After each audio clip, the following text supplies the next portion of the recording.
From a distance, he saw the door of an old shack banging loosely in the wind. He walked closer, planning to tie it shut to prevent a wildfire. But when he pushed it open, the stench of rot mixed with dried blood hit him like a wall. In the corner of the shack, an Apache woman sat slumped against the wall, her eyes wide open but lifeless. Her thin legs were bound with a frayed rope, and bruised wounds along her shins had already begun to fester. In front of her sat a bull, bone dry for who knows how long. Elias stood still for a beat. The girl wheezed faintly, gripping a small piece of leather in her hand.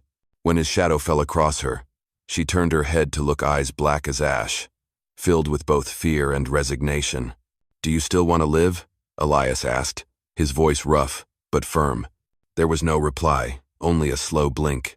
He drew his knife and cut the rope, then lifted her into his arms. She was too light, like a dry branch. Yet her body, lean and solid, showed she had once been a warrior. "Let's go," Elias said, placing her on the saddle. "If you die out here, no one will ever know." The wind kicked up dust around them as he spurred the horse toward the ranch. Behind them, the old shack leaned in silence, a mute witness to a tragedy yet to be told. When they reached the ranch, Elias dismounted and carried the girl into the cabin. The simple wooden room was bathed in soft evening light pouring through the cracks in the door, casting their shadows across the floor. He laid her gently on the narrow bed and pulled a blanket up to her chest. She did not resist, but her hand still clutched the piece of leather, her knuckles pale from strain. Elias lit the fire, poured some cornmeal into boiling water. The faint scent of thin porridge spread through the room. He placed the bowl on the table, pulled out a chair, and lit a cigarette. He said nothing. After a long while, she managed to sit up, her arms trembling. Her dark eyes tracked Elias like a wounded animal watching a stranger. She reached out for the bowl and drank in slow sips, never taking her eyes off him. "You are not going to die," Elias said quietly, not turning around. "At least not tonight." She did not answer. She set the bowl down and hugged the piece of leather to her chest again. When the sun had fully set, Elias brought over a bucket of warm water and placed it on the floor. "Wash up," he said, pointing to a clean cloth. She hesitated, then bent forward to wipe the dried blood from her face. As the grime came off, it revealed sharp features and hardened eyes. This was no weak soul, but a warrior who had been brought down. Night fell. The wind whistled through the cracks in the walls. An owl called from across the field. Elias lay stretched out on the long bench, his gun within arm's reach. In the dark, he heard her shifting. She did not sleep, only leaned her head against the wall, eyes fixed on the window. Every noise from the yard made her tense, as if ready to bolt even though her legs could no longer carry her. Elias opened his eyes and looked at her silhouette against the wall, small, but drawn tight like a bowstring. "No one is coming for your life here," he said hoarsely, his voice calm, almost like talking to himself. Silence. Only the wind answered. Around midnight, Elias sat up at the sound of a dry cough. He got up, poured some water, and handed it to her. She took it, and for the first time, whispered a faint word, barely audible. "Thank you."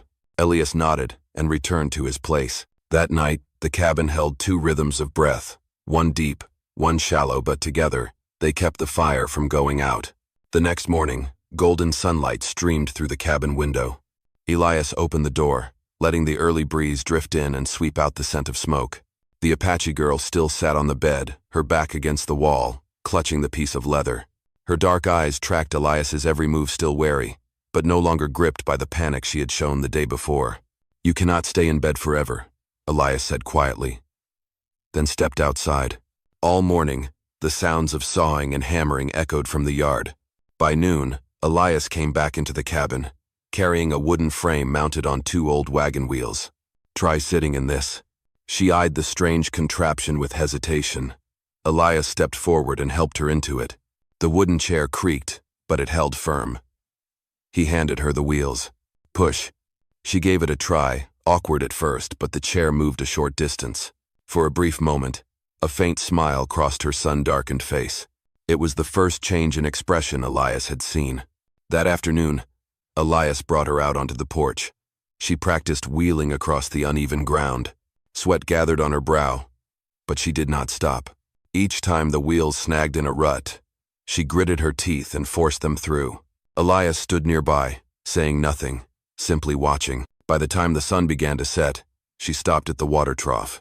The gray horse stepped over to sniff her, and she reached out to stroke its mane. In that quiet moment, Elias stood a few paces away and saw something in her eyes, the light of someone who had just reclaimed a sliver of freedom. That evening, Elias added another chair to the cabin, placing it near the fire. She sat in her wheelchair, turning the leather piece in her hands. But for the first time, she set it down on the table instead of holding it tight. "Tomorrow," Elias said, his voice low, "I need to fix the fence. You can hold the nails for me." She looked at him for a beat, then gave a small nod. No words, but it was the clearest answer Elias had ever gotten from her. The firelight cast their shadows onto the wall, one tall and lean, the other seated in a wheelchair like two lost souls who had just found a reason to stay under the same roof. That afternoon, the sky darkened without warning, and rain came pouring down as if tearing through the parched land. The cabin dimmed, wind driving water through the cracks in the door, and the scent of wet earth flooded in.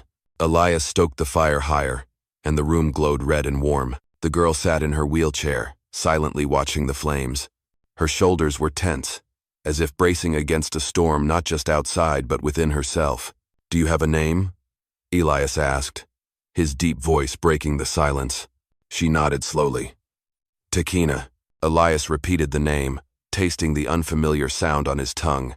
"It is beautiful." Takina looked down at her calloused hands, her voice no louder than the wind. "My father gave me that name when I was born.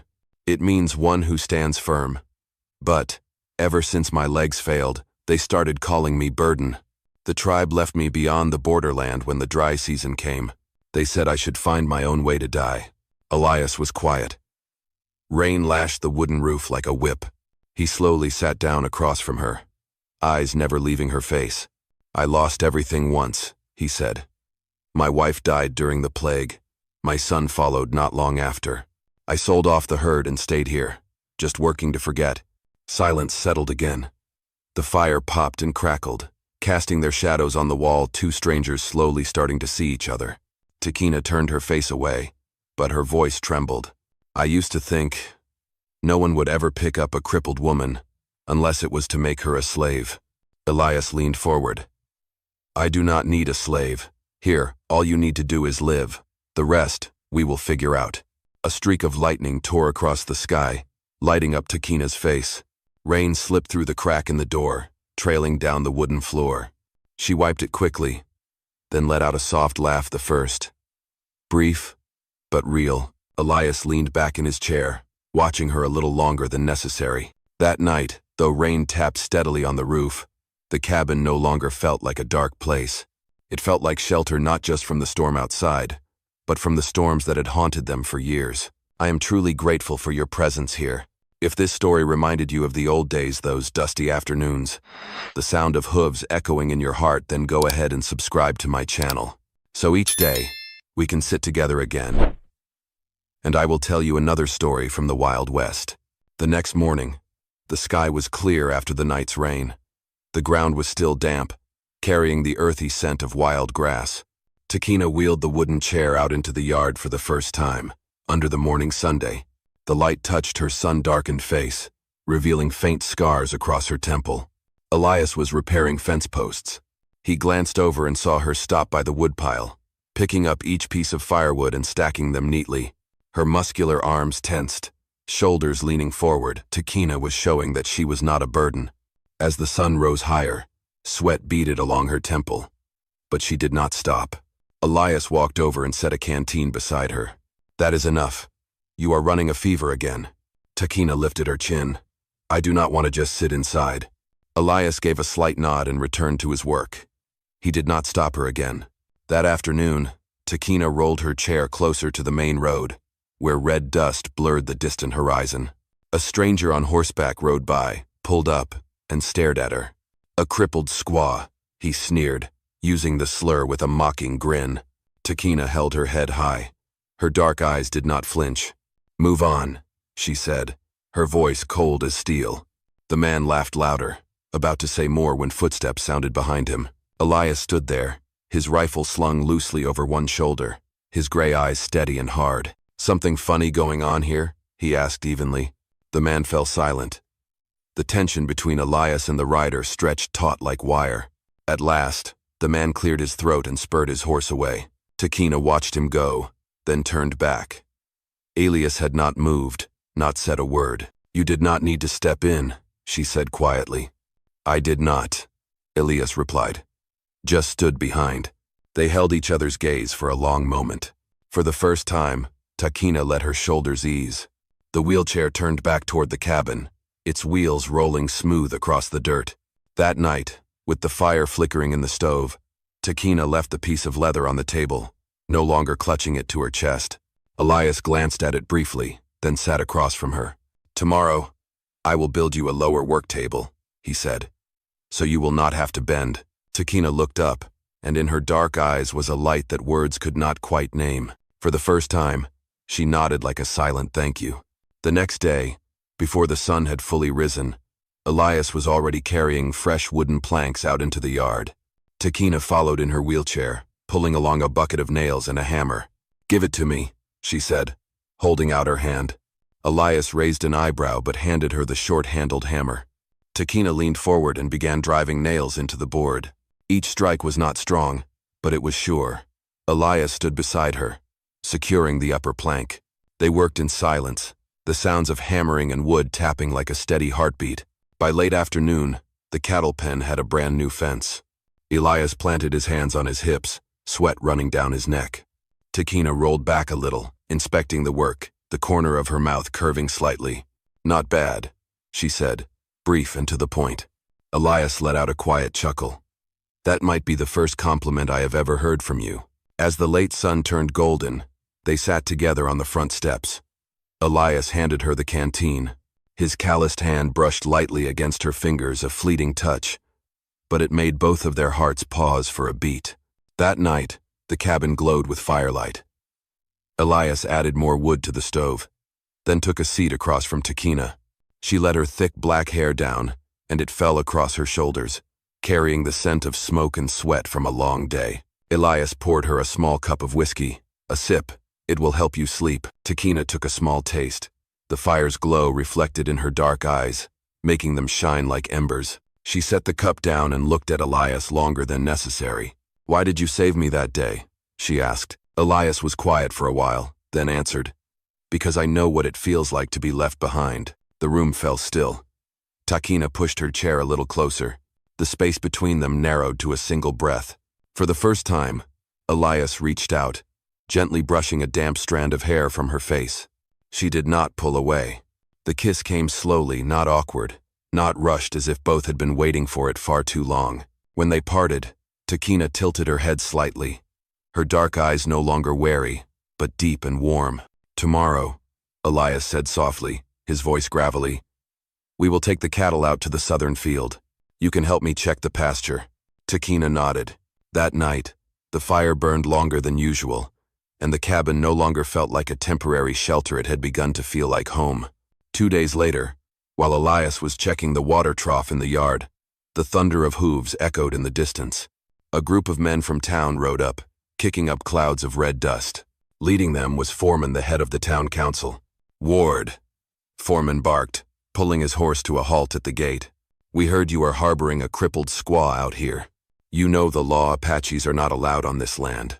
Elias slowly set the water bucket down and wiped his hands on his pants. "She is my guest. No one touches her."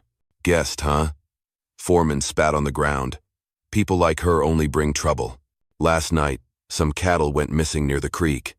Folks in town think someone from her tribe got tipped off." Takina wheeled herself out from the cabin. The late sun cast lines of shadow across her face, highlighting the veins in her strong arms. "I did not warn anyone," she said firmly. Foreman let out a dry laugh. "So you speak our language? Good. Then listen close. Leave before the moon rises, or we will drag you out." Elias stepped forward, one hand resting on the grip of his gun. "She stays. This is my land. Anyone crosses that fence will be in the dirt before sunrise." The air turned heavy. The other men glanced at one another. Foreman grunted, turned his horse. "You are asking for trouble, Ward. Tonight will not be quiet." As the group rode off, Takina turned her chair toward Elias. You did not have to do that. They will come back. Elias looked at her for a long moment, his gaze cold and sharp. If you leave, I lose this ranch. If you stay, at least I have something worth protecting. Takina gripped the wheel tightly and took a deep breath. Then I will stay. That evening, Elias checked every round of ammunition and bolted the windows shut. Takina sat by the fire, sharpening a short blade, her hands steady, her eyes no longer afraid. For the first time, they were not just the rescuer and the rescued. They were two people preparing for battle, standing shoulder to shoulder. That night, the wind howled through the darkness, and even the insects seemed to fall silent.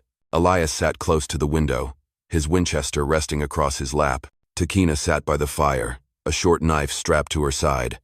Her eyes calm, eerily calm. The sound of horses echoed in the distance, growing louder with every second. Torches flickered outside the cabin. Foreman and nearly a dozen men had surrounded the house. "Ward!" the shout rang out. "Bring the woman out. This is your last chance." Elias unlocked the door and stepped onto the porch. "Go home, boys. There is no one here for you." One burly man raised his gun and fired into the air. "Drag her out, and we can all be home before sunrise." Gunfire erupted. Elias ducked behind a porch beam and returned fire. His shot clipped the hat clean off the man who had just fired.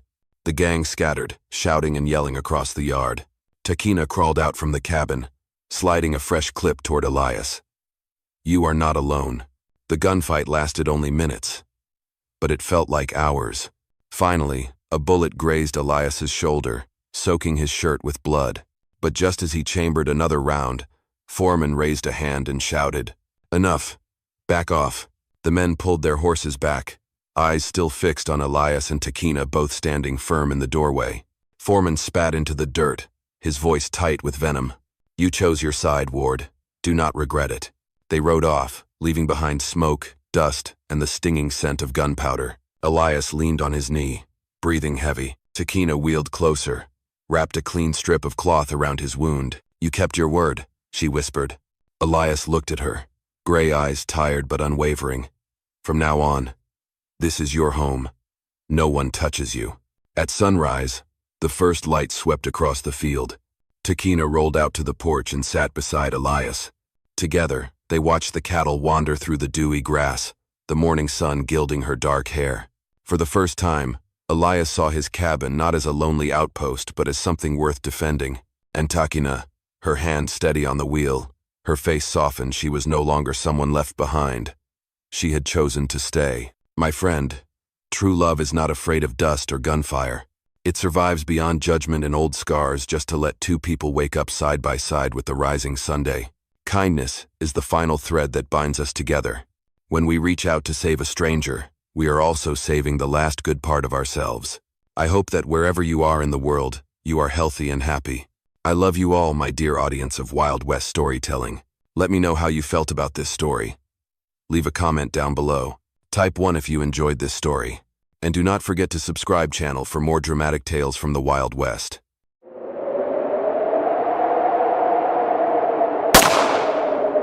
A sudden knock echoed through the storm.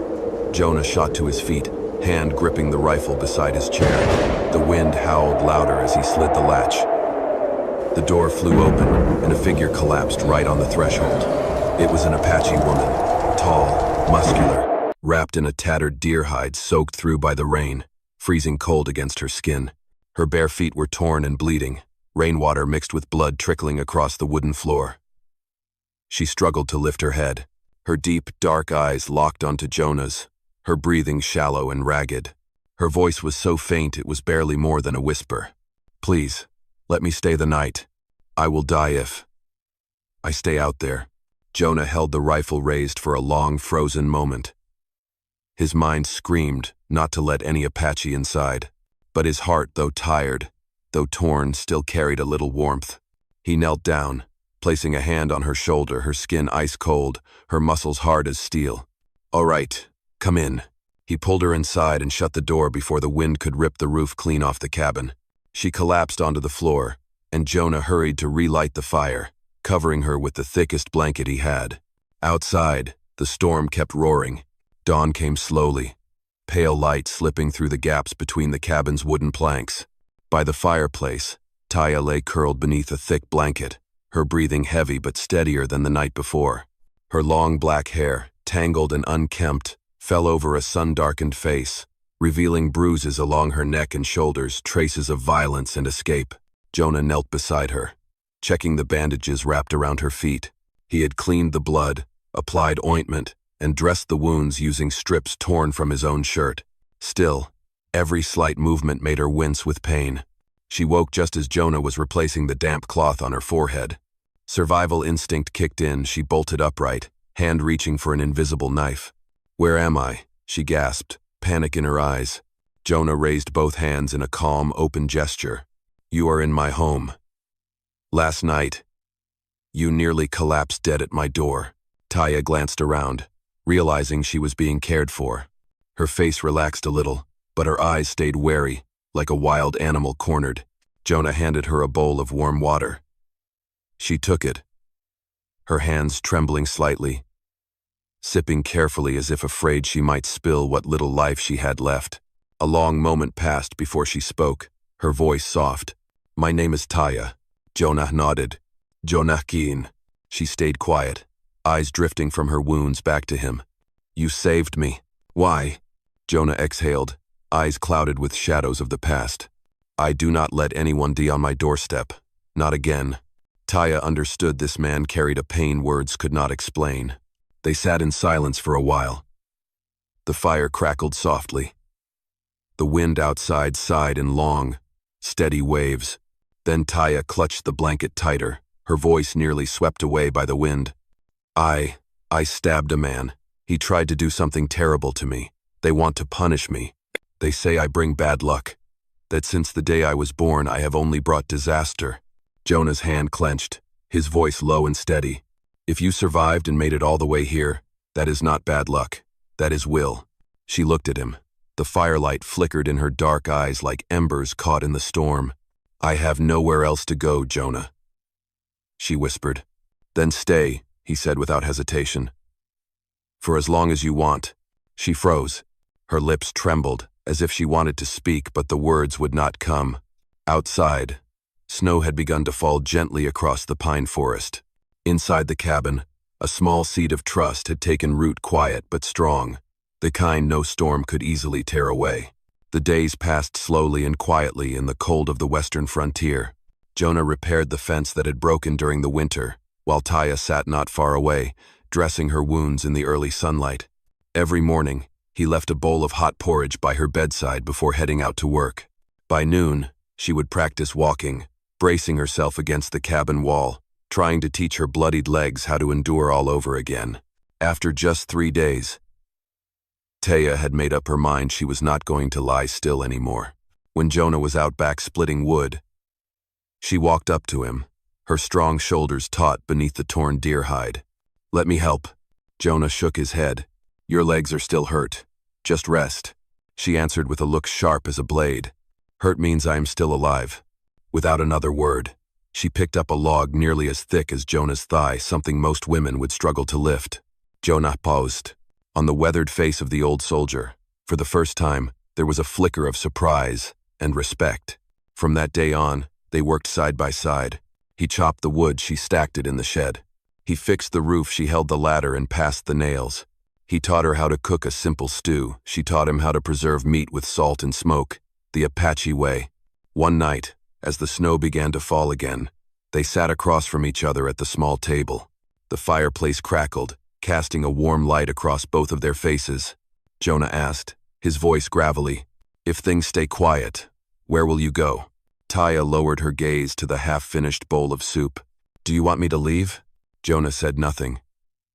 The silence stretched, broken only by the wind howling outside. She set the bowl down and straightened up. "Your cabin, it used to hold only one person.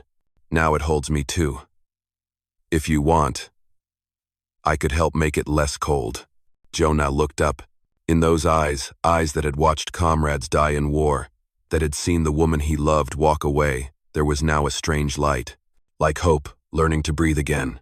He answered softly, "It already feels warmer." In that moment, the world seemed to stop breathing. There was no grand smile, no declaration, only 2 eyes meeting, and holding long enough to know that loneliness had finally lost its grip. As Taya stood to tend the fire, Jonah noticed she no longer limped as badly. Her calves were stronger.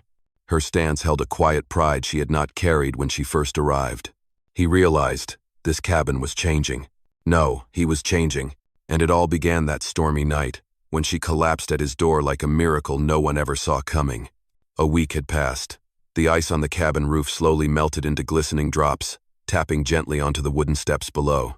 Inside, the air had changed too, no longer heavy and somber, but warmer, more alive, filled with the footsteps of two people slowly healing one another. That night, as the wind swept through the pine trees, Jonah and Taya sat by the fireplace, each holding a cup of hot tea. The fire cast flickering shadows on the walls, like two souls still learning not to fear the light. It was Taya who spoke first, her voice soft but certain. "Have you ever loved someone?" Jonah froze.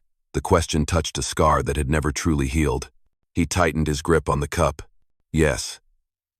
Someone I swore I would protect." "Where is she now?" Taya asked gently. Jonah stared into the fire. The heat stung his eyes, or maybe it was the memories he had tried so hard to bury. "She has been gone a long time. That winter, it was too long for me to bear. She fell gravely ill. I sold everything I owned, trying to save her. But all I bought was time. And then, she left me not long after." His voice broke at the end. Taya said nothing at first. She reached out and placed her hand on his strong, calloused, and now trembling ever so slightly. "You did everything you could," she said, her voice like a balm to his wounds. "Her death was not your fault." Jonah turned to look at her. In Taya's deep, dark eyes that had seen cruelties even he could not imagine, he saw something raw and undeniable. "The most peaceful souls are often the ones who have walked through hell."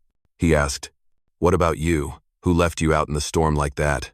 Taya gave a soft laugh, a sound without joy. "I ran. They said I was cursed. That from the moment I was born, I brought death." She lifted her head, her voice growing lower. "But I knew, if I stayed, that knife would have killed me before I ever got to him." In the firelight, Jonah saw it clearly now. She was not just a survivor, she was a warrior. And he thought to himself, if angels ever fall from the sky, they would look like this. Taya leaned back, arms wrapped around herself. "If you want me to leave once I am healed, I will." Jonah did not let her finish. "Taya, I do not want you to go anywhere." She froze, her eyes suddenly shining. Jonah continued. Slowly, "I used to think life was just a cold, empty wall. But since you walked in, I can hear my heart beating again." Taya lowered her head, a small smile ghosting across her lips. "This cabin is not cold anymore. It has not been for a while." Outside, the wind had softened. Inside, another fire had been lit, one no storm could ever put out. "I am grateful you are here. If this story brings back memories for you, memories of dusty evenings and the echo of hoofbeats in your heart, subscribe to my channel, so each day we can sit together again, and I will tell you another story from the West." That morning, before the sun had even risen, the crows were already screeching wildly in the pine trees behind the cabin. Jonah knew that was never a good sign. He was stacking wood on the porch when the sound of galloping hooves thundered in the distance. Taya stepped out the door, her face slightly pale. She recognized that sound, the sound of those who had once hunted her. Jonah placed a hand on the grip of his rifle. "Get inside." "I am not hiding," Taya replied, her voice like steel. 4 figures on horseback emerged from the mist. All 4 were Apache, dressed in worn animal hides, their faces painted with fierce strokes of red and black. When they saw Taya, they yanked their reins and stopped immediately. The tallest one growled, "Taya, you are coming back. The chief wants you judged before the council. No one leaves the tribe without blood to pay." Taya stepped forward, her gaze unflinching. "I have already bled. The blood of the man who tried to force himself on me." The man spat on the ground. "Exactly. You bring bad omens. Ever since you were born, death has followed our people." Jonah stepped in, placing himself squarely between them. "I do not care what you believe, but she is standing on my land. And on this land, No one lays a hand on her. Two of them turn their eyes to Jonah, hatred flashing like a knife. She is just a savage. Do you really think she is worth anything? Jonah clenched his jaw, his voice like falling stone. She is my guest, and anyone who wants to touch my guest will have to go through me first.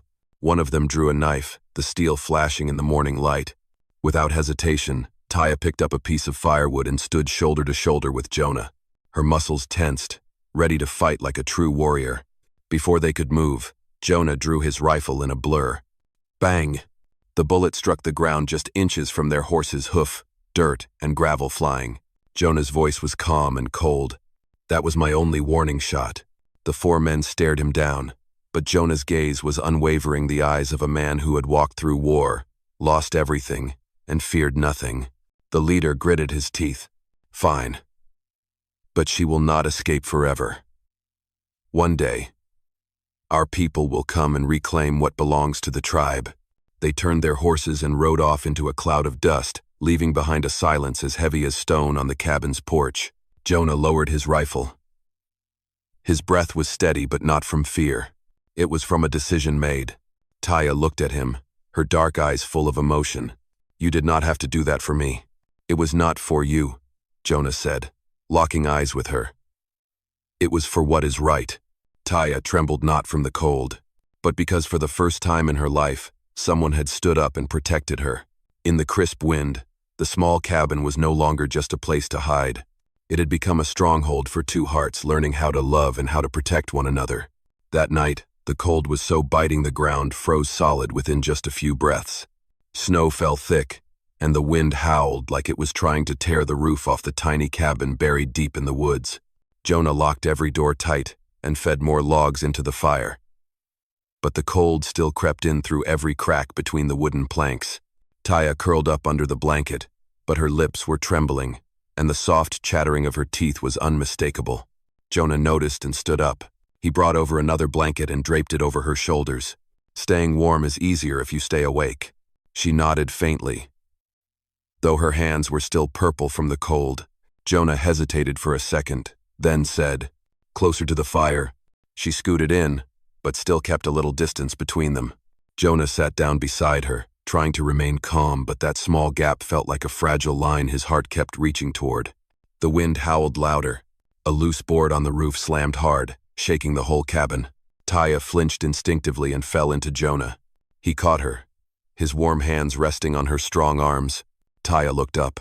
Their faces were just a few breaths apart. "Are you scared?" Jonah asked softly. "No," she replied, her breath warm against his cheek. "It is just the first time I have had a place to stay." Those words stopped Jonah cold. He had never heard anything so painful and so beautiful all at once. Taya placed her hand on his chest, right over his heart, strong, but missing something. "Your heart is cold, but it is still beating." He said nothing. He only wrapped an arm around her back, pulling her closer, letting their warmth blend into one. That moment lingered, then melted. The kiss came slow, as if afraid to break something sacred. But when their lips touched, every wall built from loneliness over the years came crashing down. Jonah cupped her face, feeling her breath warm his lungs. Taya wrapped her arms around his neck, holding him like she was afraid he might disappear.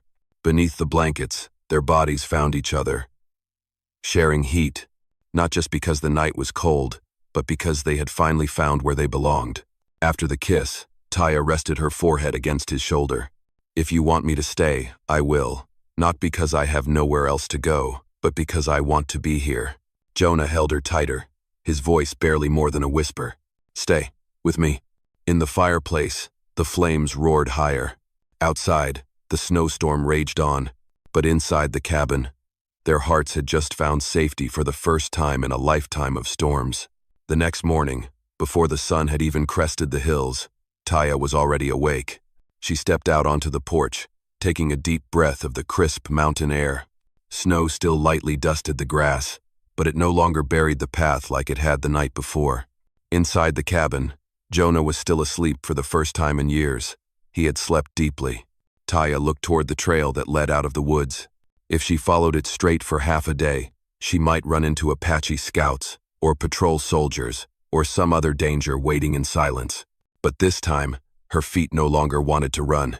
When Jonah stepped outside, rubbing his eyes under the early light, he saw her standing there strong and steady, like a statue carved from the spirit of a warrior. "What are you thinking about?" he asked. "The future," Taya replied, eyes still fixed on the horizon. "Your future?" She turned to him, a faint smile playing at the corners of her lips. "Ours." Jonah froze for a moment. That one word "ours" was something his heart had forgotten how to hope for. Now, it was waking up again. Together, they began to build, crafting a new life with their own two hands. Taya cleaned out the dusty old shed and turned it into a storehouse for food and pelts. She planted small vegetable beds behind the cabin. Jonah repaired the horse stall, strengthened the fences. He even hung extra hides along the walls to block the wind and protect the cabin from the next snowstorm. That evening, as they rested after a long day's work, Jonah brought out a small wooden box. He opened it to reveal a simple silver ring, dulled slightly with age. "It belonged to my wife," he said, eyes lowered. "I kept it to remember, but holding on for too long turns memory into chains." Taya said nothing. She simply placed her hand gently over his. Jonah stood and walked toward the trees out back. Taya followed him. Beneath the tall pines, Jonah dug a small hole. He placed the ring inside, then covered it with earth. No goodbyes. Just a long, deep breath, as if letting go of a part of his soul. He turned to Taya. "From today on, I live for what is in front of me." Taya smiled softly. "And I will never let you be alone again." That night, by the firelight, Taya pressed her hand lightly to his chest. "I used to be taught that freedom meant going wherever you wanted. Now I understand. Freedom is staying where your heart belongs." Jonah touched her cheek with his rough, calloused hand, his gaze warm as the flame beside them. "Then choose me, every day." Taya answered not with words, but with a kiss. Deep. Certain. Outside the door, the forest wind blew gently. Inside that small cabin, they no longer feared the future, because now, neither of them would walk it alone. Spring returned to the valley with the first patches of green grass. The ice melted from the streams, and birds came back, their songs filling the air each morning. Jonah Keene's small cabin, once a lonely fortress against the dark, now held a different kind of warmth, the warmth of a home where someone waited for someone else. Taya changed day by day. Her face had grown slightly rounder, softer. Her deep, dark eyes now knew how to smile more often. And the thing that made Jonah's heart race every time he saw it, her hand, always resting on her belly, where new life was beginning. One morning, Jonah was chopping meat when Taya stepped up beside him. "Jonah," she said softly, "I think we are going to have a child." The knife slipped from his hand and clattered onto the table. Jonah turned sharply, his lips parting, but no words came. Surprise, fear, and then a surge of joy he thought he would never feel again. He stepped forward, placed his hand on her belly, and looked into Taya's eyes. "A child, our child." Taya smiled, her eyes sparkling like melted spring water. "Are you ready?" Jonah took her hand tightly. "I have been waiting for this, even if I did not know it." In the days that followed, Jonah worked without rest. He chopped wood and built a new room. He expanded the fence. He stocked up meat and firewood for the coming winter. He wanted that child to be born into a world of safety and love. One afternoon, Jonah took Taya out to the big pine tree behind the house. He pulled out a knife and carved into the bark strong letters full of love. "Taya Kine." She touched her fingers to her name, trembling just slightly. "Jonah, are you sure? Marrying me means standing against both our worlds." Jonah placed both hands on her shoulders, looking deep into eyes that had seen too many nights without light. "Taya, you are my world." She rested her head on his chest, tears soaking into his rough shirt. Not tears of pain, but the tears of someone who, for the first time, had been chosen. That night, 3 candles were lit in the cabin. Jonah and Taya stood facing each other, hand in hand. No preacher, no fancy vows, just 2 hearts promising to carry each other through life. And when they shared the kiss of husband and wife, the wind outside stilled, as if the forest itself was bearing witness. In the corner of the room, Taya's old deer-hide clothing was folded neatly, symbols of a past now left behind. And ahead, the sound of children's laughter waited to echo through the wild. In the place where loneliness once reigned, there was now the breath of two souls, the heartbeat of three destinies joined as one, a home built from love and choice. Jonah Keene was no longer the sorrowful, solitary man. He had become a man who truly lived and loved. And Taya, once branded as a curse, she had become a mother who would bring miracles into her own future. My friend, some wounds time cannot heal, some pain no words can ease. But love, even when it comes late, even when it arrives in our darkest hour, can still pull us back from the edge of loneliness. Jonah and Taya once believed that all they had left was shadow, but they found each other, and in each other's trembling arms, two souls that had nearly died learned to beat again. Because love is not magic. Love is how we become magic for each other. It has been an honor to walk with you through this story. I truly hope you stay healthy and happy, no matter what comes your way. Be strong, my friends. You deserve respect, and you deserve love. I love all of you, my wonderful audience of Wild West storytelling. Tell me how this story made you feel. Leave a comment below. Type 1 if you loved this story. And do not forget to subscribe to the channel for more epic tales from the Wild West.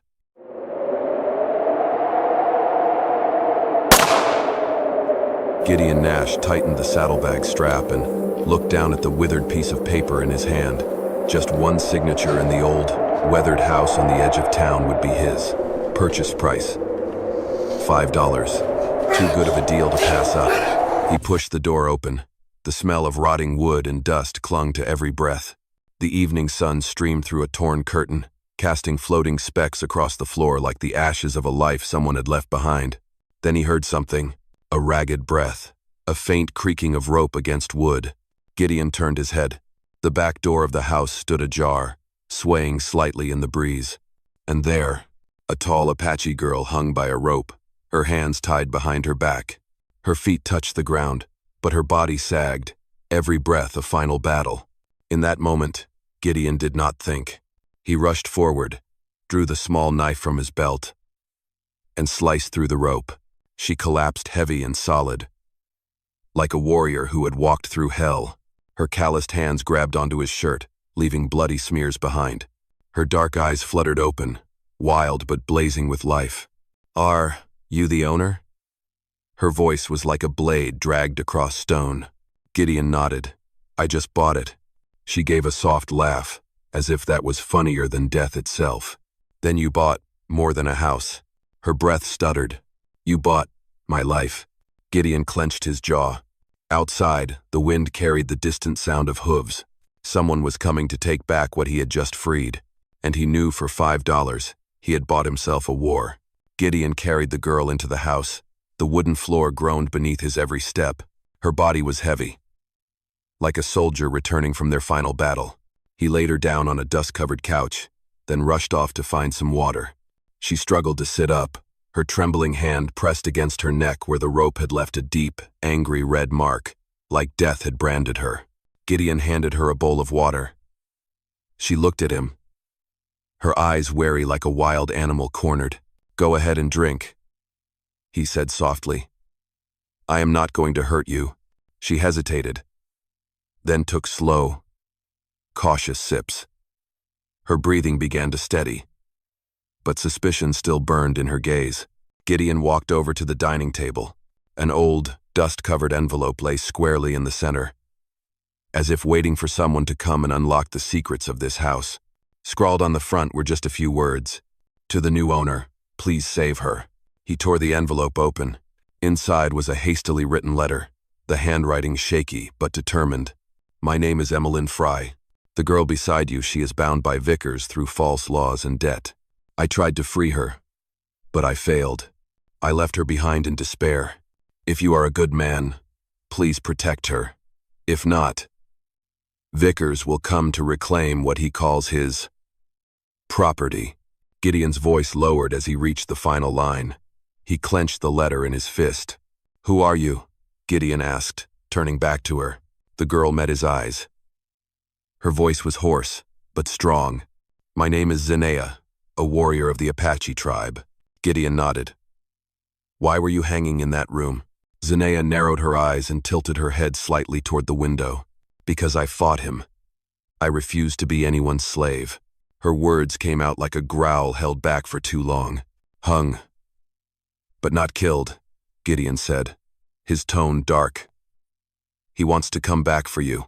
Zinea exhaled hard. If he returns, I will kill him. Gideon looked at the wounds across her body, the bruised but powerful muscles. A true warrior, pushed to the edge. You might kill one man, Gideon said, but he will come back with 10 more. I am not afraid to die. Gideon folded his arms across his chest and replied plainly, Well, I do not want you dying in my house. A long silence followed.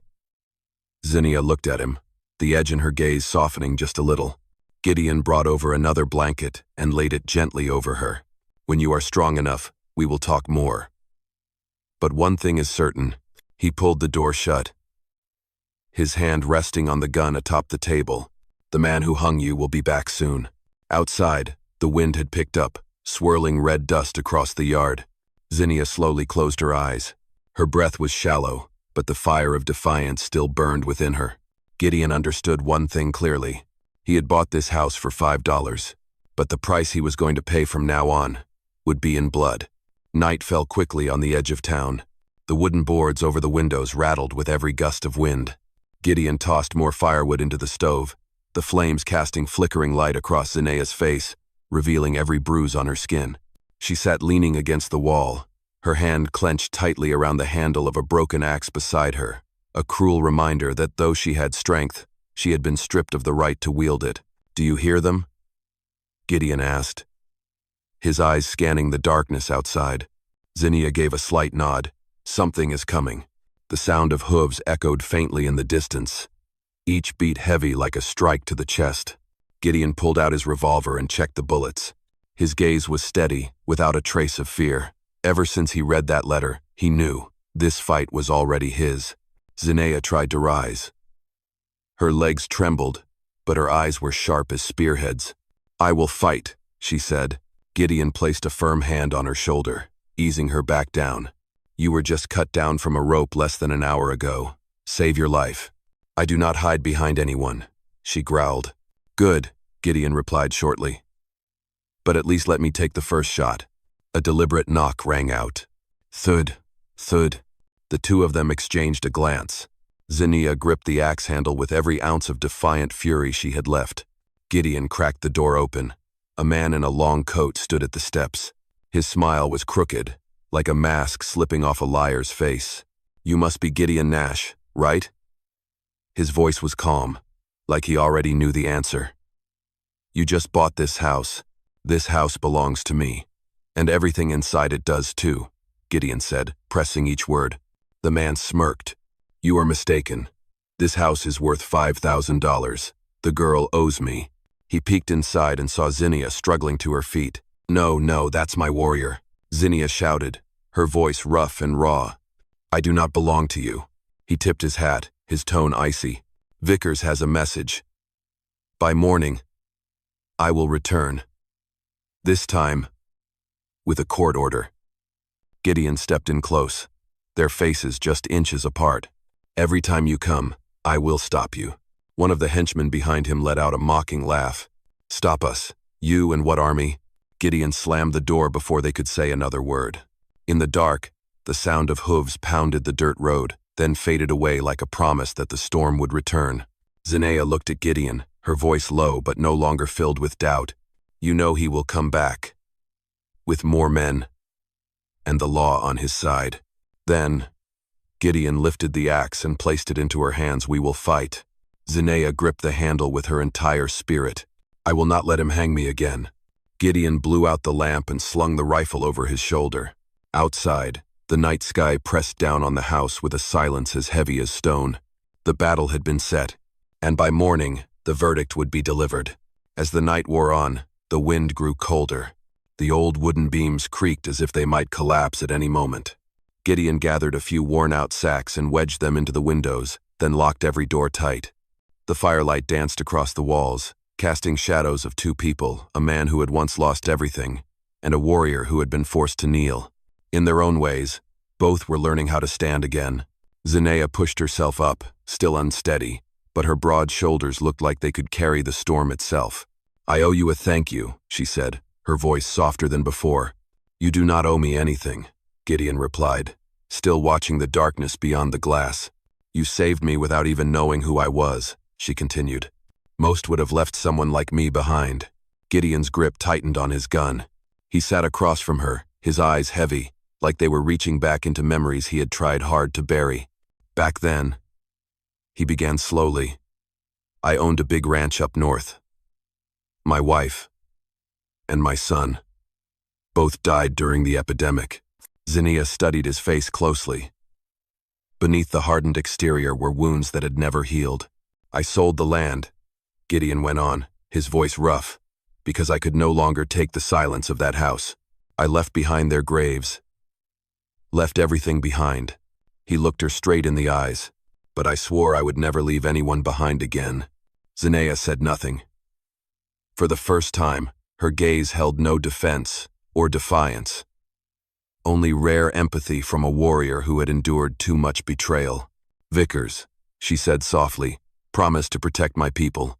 Then he bound us with debts and laws we never understood. When I resisted, he tied me up and said my strength was only good for his entertainment and to threaten my own." She gritted her teeth, her hand tightening around the axe handle until her knuckles turned white. "I would rather die than be used by him again." Gideon nodded. "You will not die by his hands." The air between them was heavy, but warmed by one undeniable truth. They had both lost their families, but now, they might be the last shield each other had. An owl called out from the rooftop, a signal of something watching. Zinnia stood straighter, as if even a single glance from her could shatter fear itself. "Tomorrow," she said, "he will return with more men. And maybe with the law that tries to force you to kneel." Gideon gave a faint smile, the kind only a man who had walked through all his grief could manage.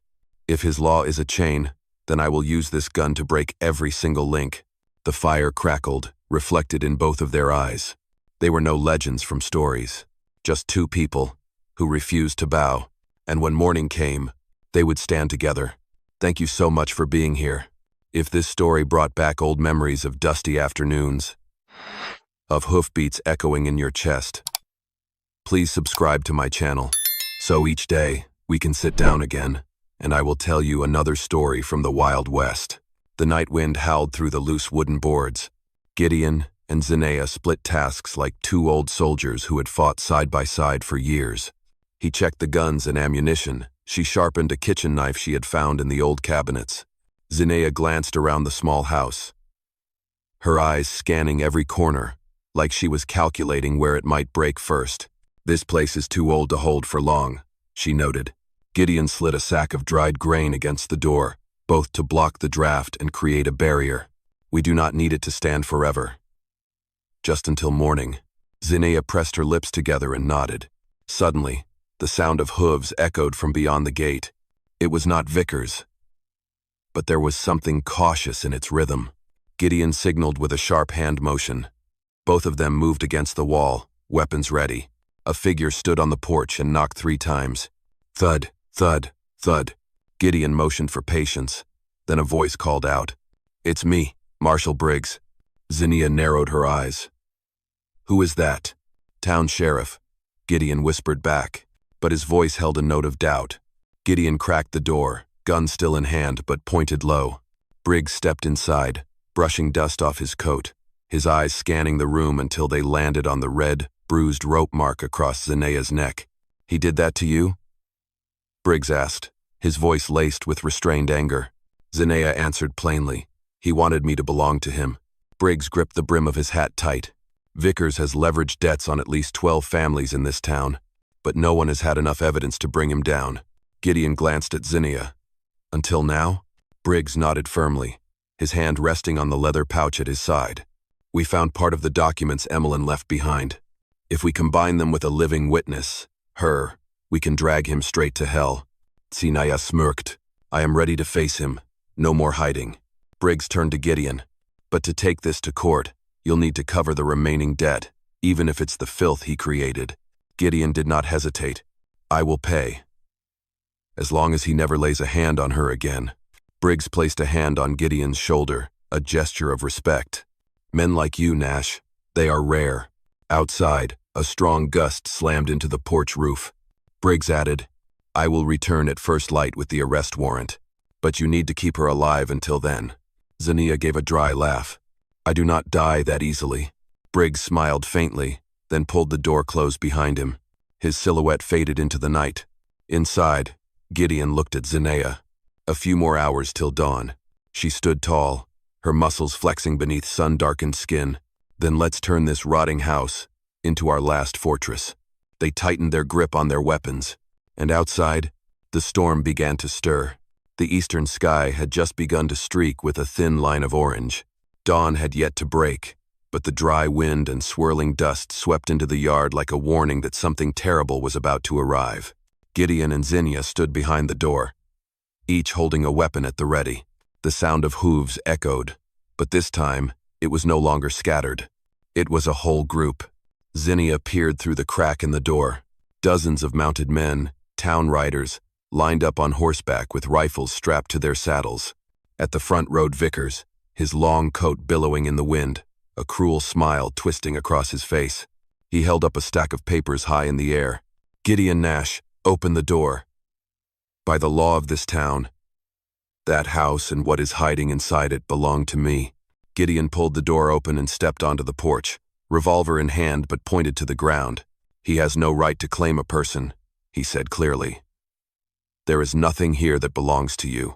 Vickers let out a laugh, like he had just heard a joke. This Apache woman is in debt. By contract, she is property. Zinnia stepped outside, the red bruises from the rope still marking her neck. Her voice was low, like stone tumbling down a mountain. I do not belong to anyone. Some of the riders frowned. The fierce confidence in her eyes made them waver. Vickers' tone sharpened, his voice hissing. If you hand her over now, I might let you keep that rotting house. Gideon stepped forward, placing himself entirely between her and the mob. If you want to touch her, you will have to go through me first. The air snapped tight, a silence stretched like a drawn bowstring. One of Vickers' men fired a warning shot into the sky. Horses reared and whinnied, the ground trembled. Zinnia leaned toward Gideon, her voice barely a whisper. If we fight, we will not go down easy. Gideon squinted. We do not fight to win. We fight to show them this is wrong. Vickers shouted, I will take her, and your land too. Zinnia gripped the axe tighter. Try it. Just as the standoff reached its peak, a familiar long coat came charging in on horseback. Marshal Briggs pulled hard on the reins, stopping his horse between both sides. No one enforces the law like bandits around here anymore. He raised a stamped folder high above his head. Warrant for the arrest of Vickers on charges of fraud and unlawful seizure of property. The crowd of riders stirred in confusion. Vickers yanked his reins in fury. Briggs, you dare stand against my money? Briggs replied firmly, I stand for justice. He turned to Gideon and Zinnia, eyes steady. You two did the right thing. Vickers' men hesitated. A few even lowered their weapons. But Vickers, face twisted with rage, drew his gun and aimed it straight at Zinnia. You will not live long enough to testify. Time froze. Zinnia stared straight into the barrel, unblinking. Gideon shouted, No. A gunshot rang out. Bang! Dust exploded from the ground. Birds scattered from the rooftop in a rush of wings. Someone had been shot, but no one knew who yet. The gunshot faded, leaving a haze of smoke lingering in the early light of dawn. A scream of pain rang out. It was not Gideon. And it was not Zinnia. One of the riders behind Vickers clutched his shoulder and toppled off his horse. He stared wide-eyed at his own gun, as if he could not believe the bullet had disobeyed him. In a flash, Zinnia moved in. She swung the axe handle hard and struck the barrel of Vickers' pistol, knocking it clean from his hand. He stumbled backward, face drained of all color. Marshal Briggs spurred his horse forward, his voice cracking like thunder. Vickers, you are under arrest for attempted murder and unlawful seizure of property. Drop your weapon now. But Vickers had snapped. Panic took over. He pulled a small knife hidden in his sleeve and lunged at Zinnia. Instinct took hold. She swung the axe, slamming it into his wrist.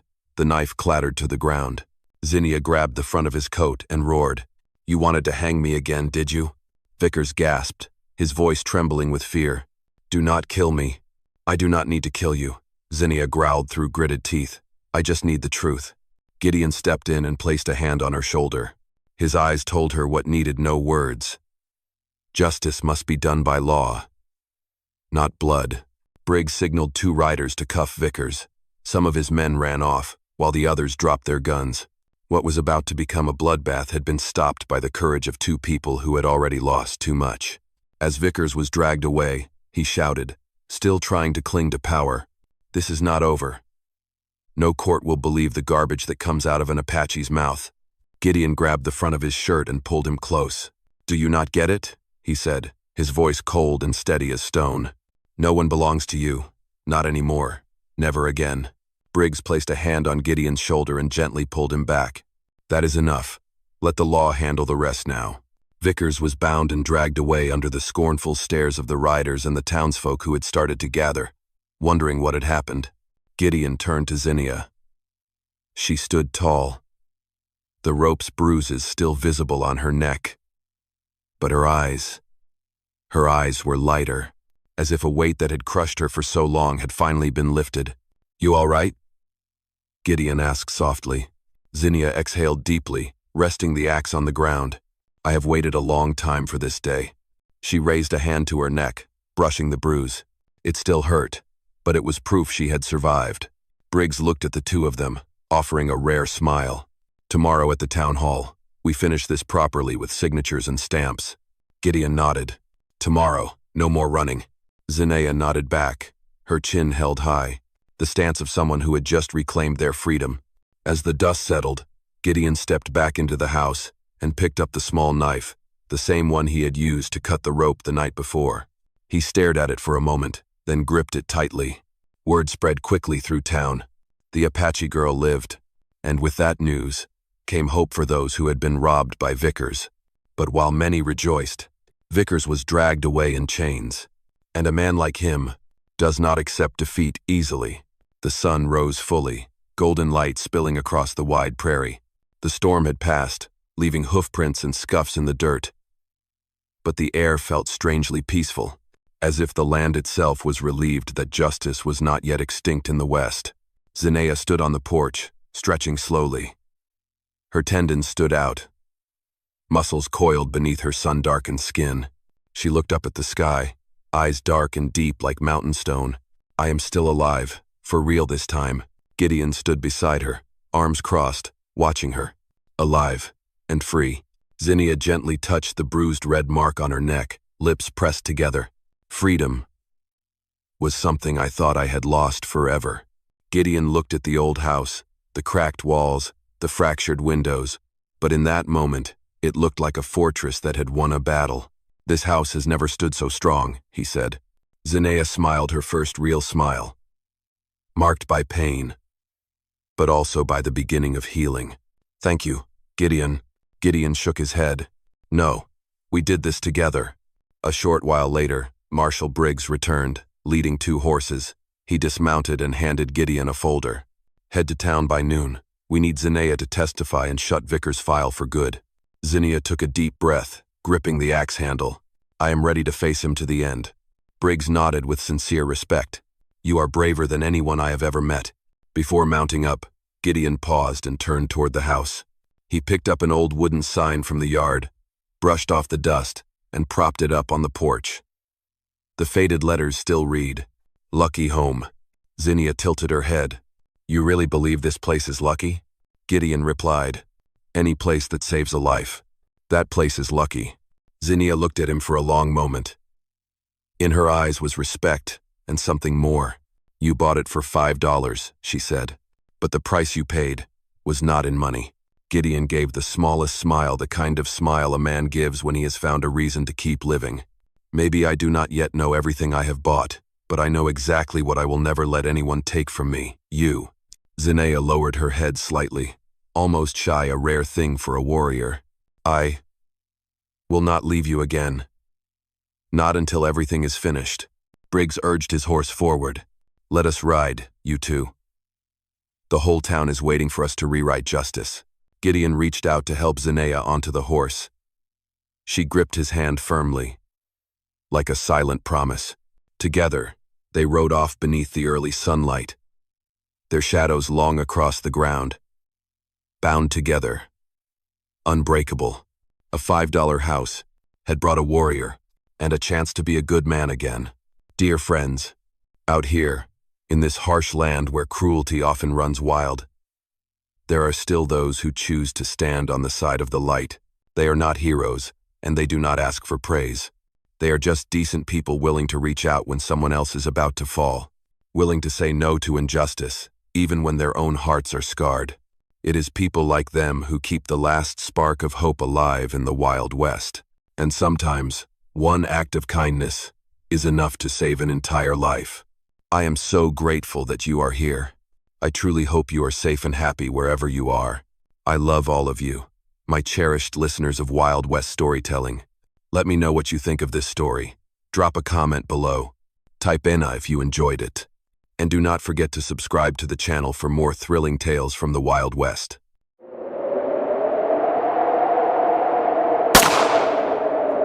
Grant McCade heard a ragged breath coming from the bushes. He quickly pulled back on the reins. His hand tightened around the grip of his rifle, just in case it was a wolf or bandits. Quietly, he moved closer. Beneath the shade of a mesquite tree, 3 young Apache girls were curled up on the dry ground. Their lips were cracked, and their faces were caked with dust. The oldest, around 12 years old, was trying to shield the 2 younger ones with her thin, fragile arms. She held the youngest child tightly in her lap, while the other girl trembled uncontrollably from exhaustion. As Grant stepped closer, the oldest girl tried to stand, holding out a small stone knife to protect her sisters. But the knife slipped from her hand before she could even steady herself. Grant knelt down. Without saying a word, he took out his last piece of bread and his canteen of water, placing them gently in front of the children. The oldest girl looked up at him, her deep black eyes shining with something more than gratitude, trust. She placed her small hand on his chest, as if to carve that moment into her heart. Thank you. One day, we will meet again.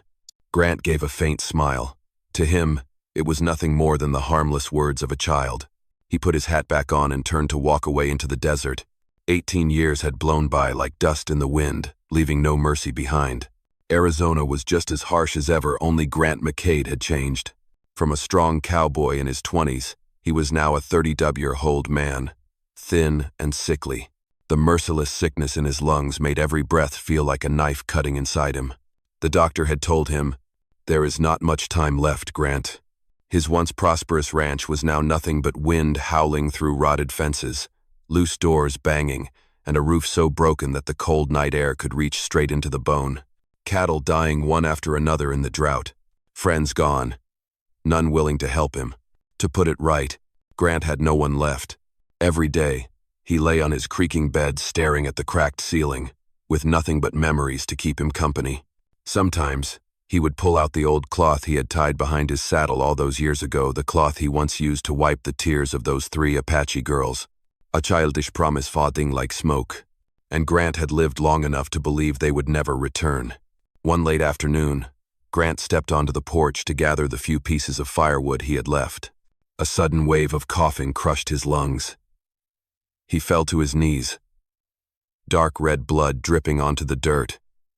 Maybe this is it. He rested his head against the wooden post and closed his eyes. If death came tonight, he had nothing left to hold on to. The wind rose, wild and furious, kicking dust into the air. The sky darkened, a storm was coming. Grant dragged himself inside the house. He bolted the door, but the wind shook it so violently that the hinges could snap at any moment. In the swirling panic of wind and shadows, a knocking struck the door. 3 knocks. Heavy, relentless. Grant grabbed his old revolver, but his hands trembled too much to even pull the trigger. He opened the door, the wind blasted his face and pushed him back a step. In the storm-dark chaos outside, 3 figures stood there. No masks, no fear, eyes burning with the fierce fire of the mountain wild. The one in the middle stepped forward and spoke his name perfectly. Grant McCade. That voice, the same tone from 18 years ago, only deeper, stronger. Grant gasped for air, coughing hard, but before he could speak, She placed her hand on his chest right where his fading heartbeat struggled. You gave us part of your life to save ours. Now it is our turn to save what is left of yours. Grant stared at them, unsure if they were real or ghosts, memory or flesh. But the warmth of the hand pressed to his chest was no illusion. The night storm roared behind them, and before Grant, the destiny he once planted in the barren desert had returned to claim him in the form of 3 powerful Apache women. Grant stood unsteady at the doorway, while the 3 women stepped into the cabin as if they had always belonged there. The storm howled outside. Inside, they lit a fire. Grant sat gasping for breath in his chair, clutching his chest. The woman in the center gave a quiet signal to her 2 sisters. One went to the stove, filled a pot with water, and dropped in a handful of strong scented herbs. The other took a clean cloth and gently wiped the sweat and dirt from Grant's face. He looked at them, dazed. "You really came back?" The eldest knelt beside him. Her hand rested on his shoulder, firmer than he remembered. "We made a promise. An Apache child might forget the way home, but never the one who saved her life."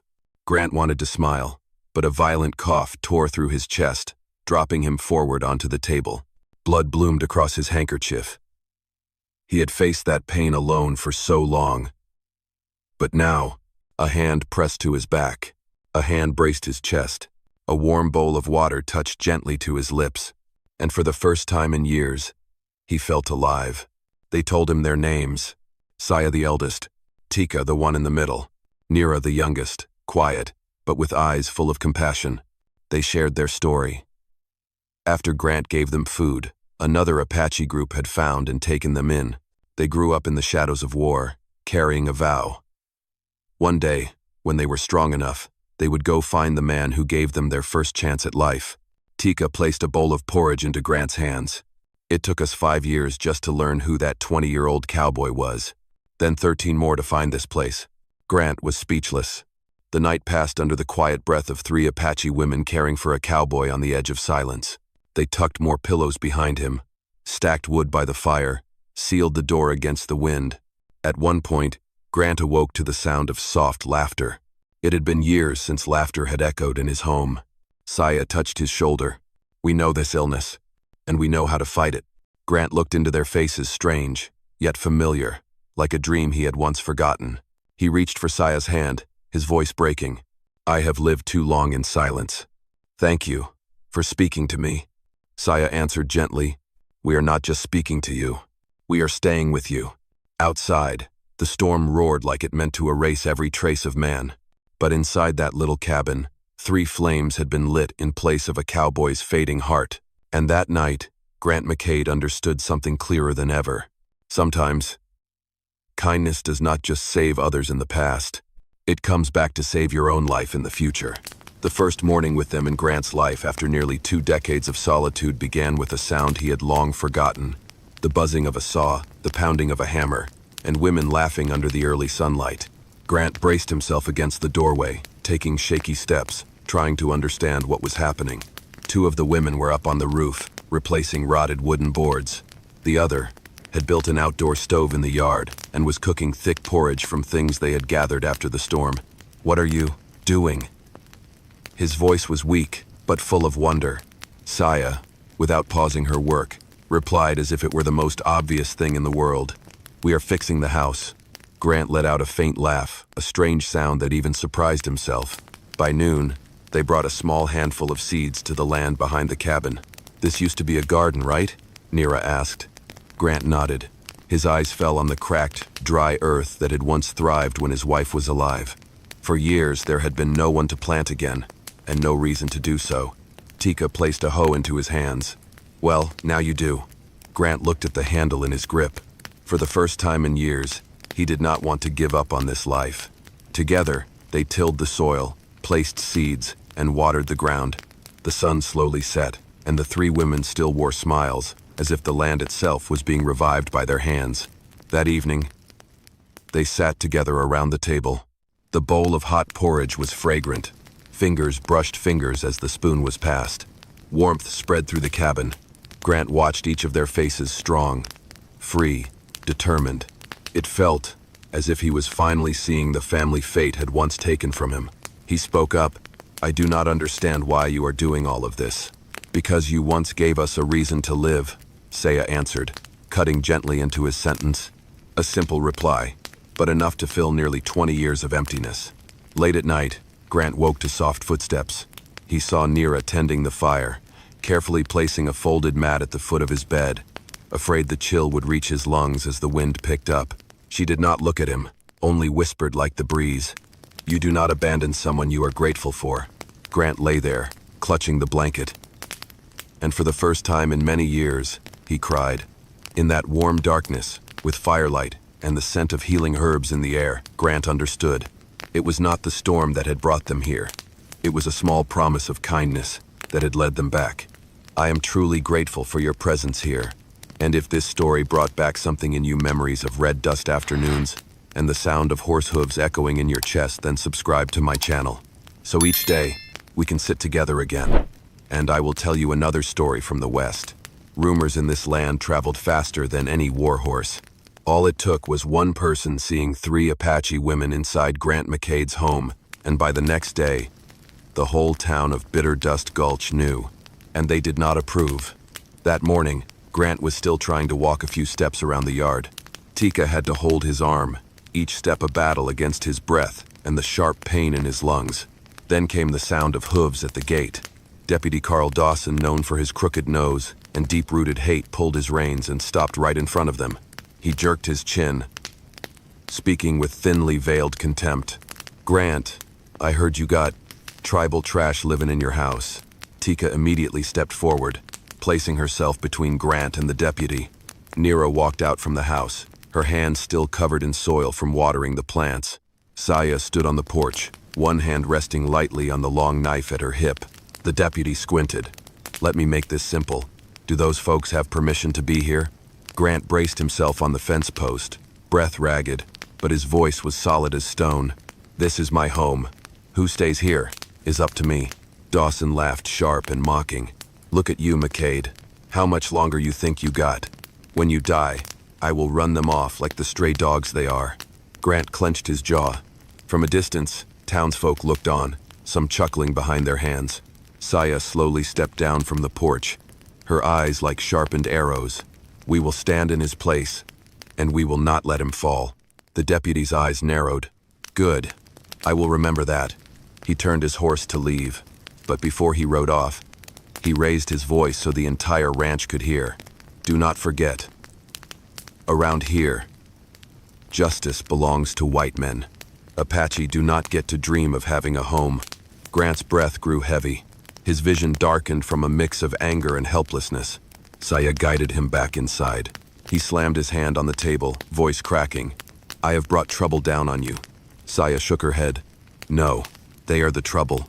We are not afraid of people who have never understood. What makes someone truly human?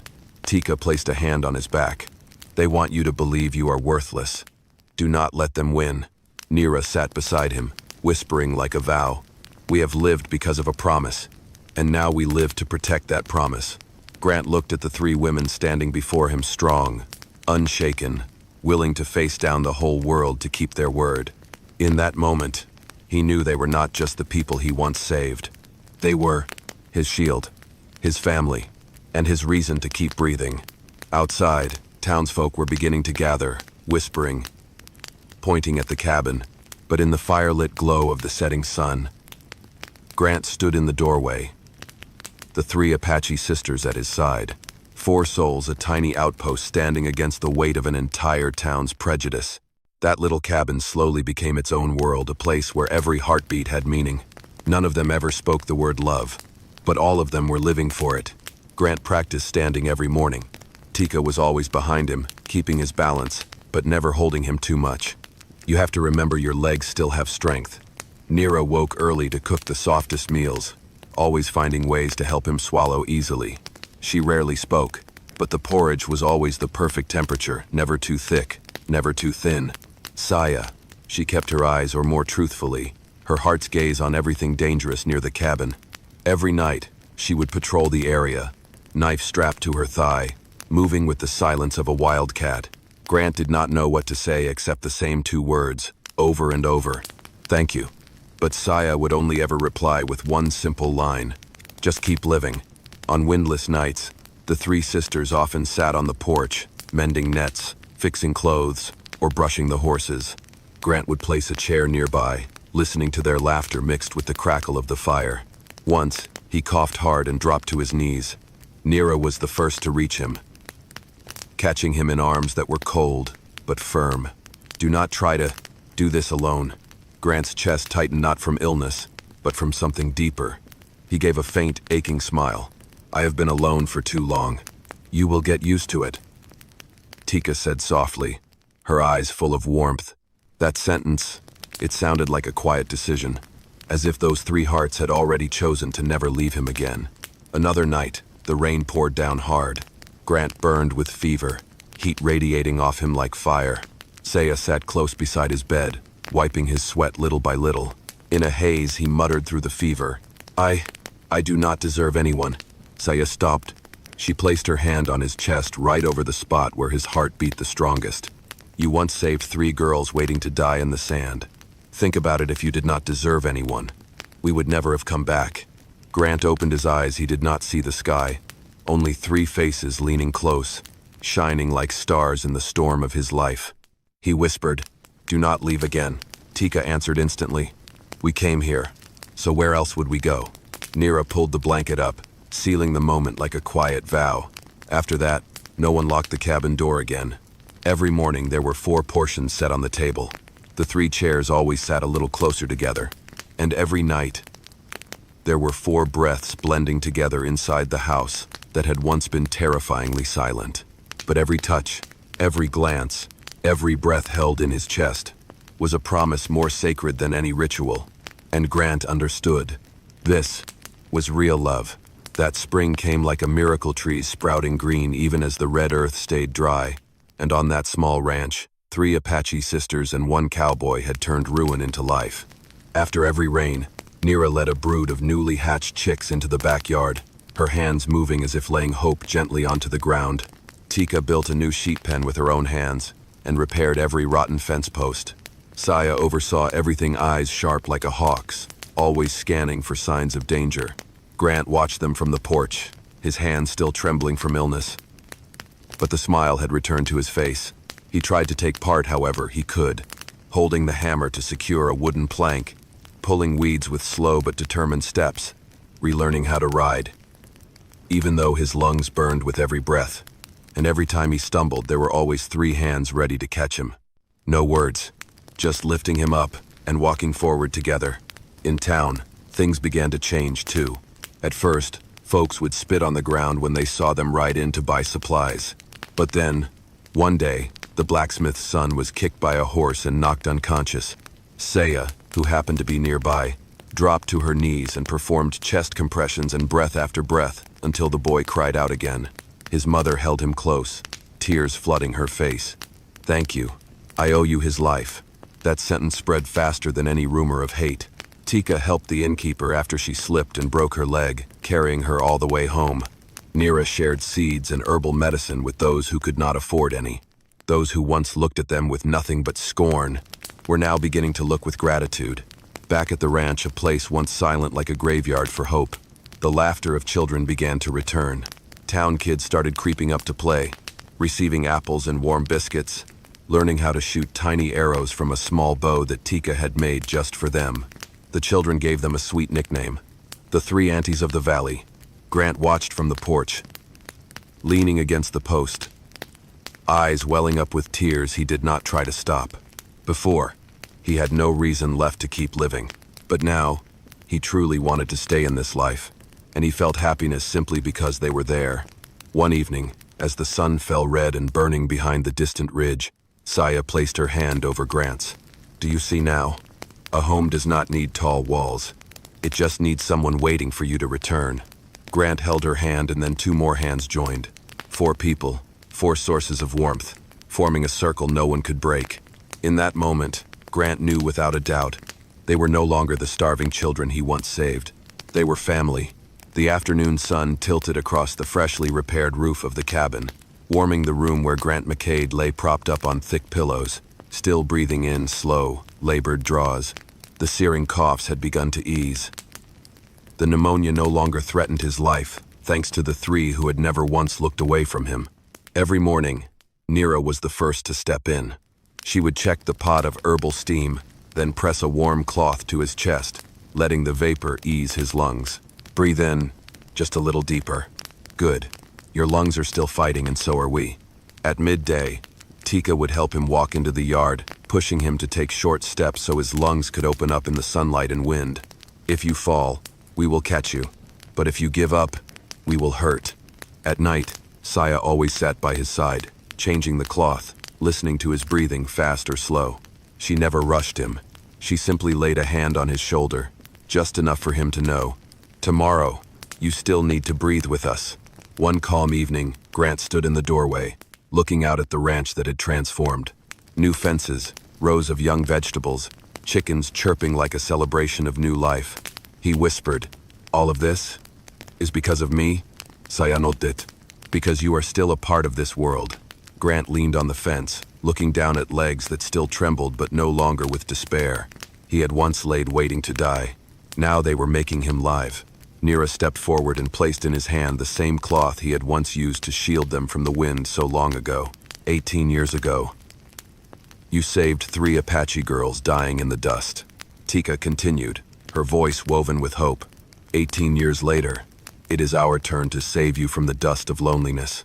Saya pressed her forehead to his chest, where his fragile heartbeat fluttered.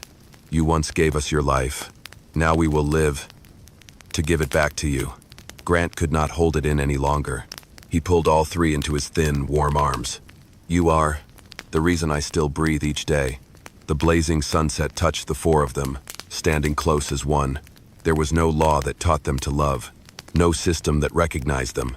But inside that tiny cabin at the end of the valley, 3 steady flames held up one fragile breath so it would not fade again. And if you asked Grant McCade who his family was, he would answer without hesitation, my family is the 3 women who chose to stay. You see, Grant once thought he was just leftover breath in a dying desert, forgotten by the world. But the kindness he planted long ago had grown into 3 wildflowers fierce with freedom, strong with love. They did not share blood. They did not need papers or law. They only needed one thing, to choose each other every single day. And maybe that is the only kind of miracle that ever truly saves a life. It has been an honor to share this journey with you. I sincerely hope that wherever you are safe and you are loved. I love you, my dear audience of Wild West storytelling. Now tell me, what did you feel listening to this story? Leave a comment down below. Press 1 if this story touched your heart. And do not forget to subscribe to the channel for more powerful tales from the Wild West.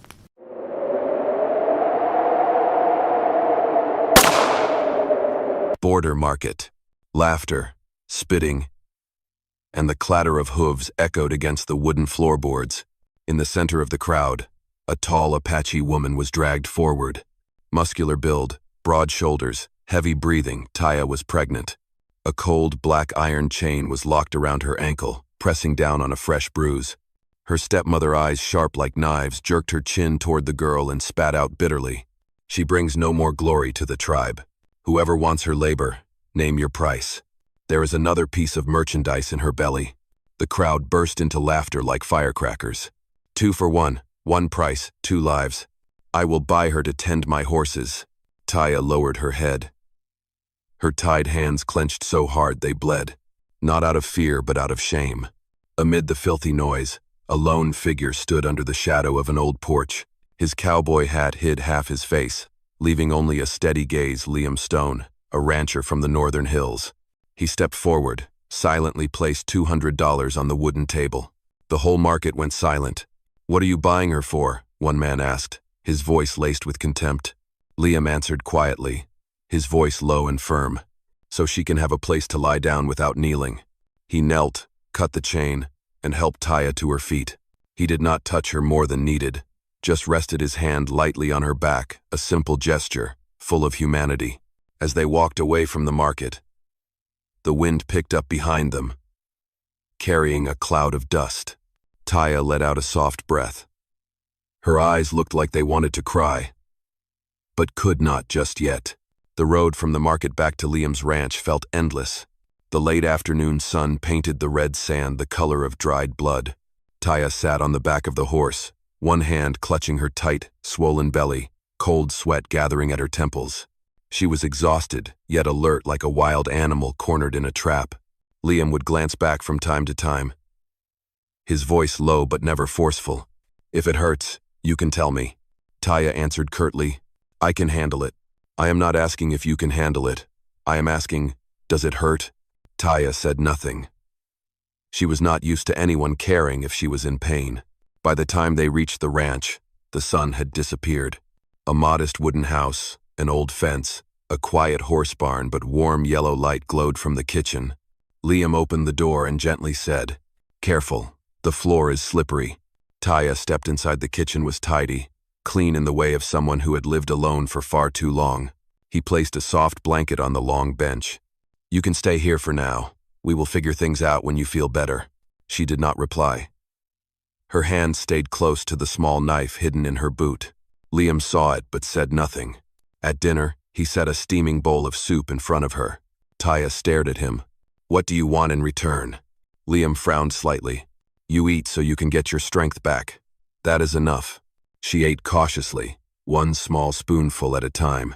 For the first time since being treated like a piece of property, she sat and ate on a chair, not on her knees.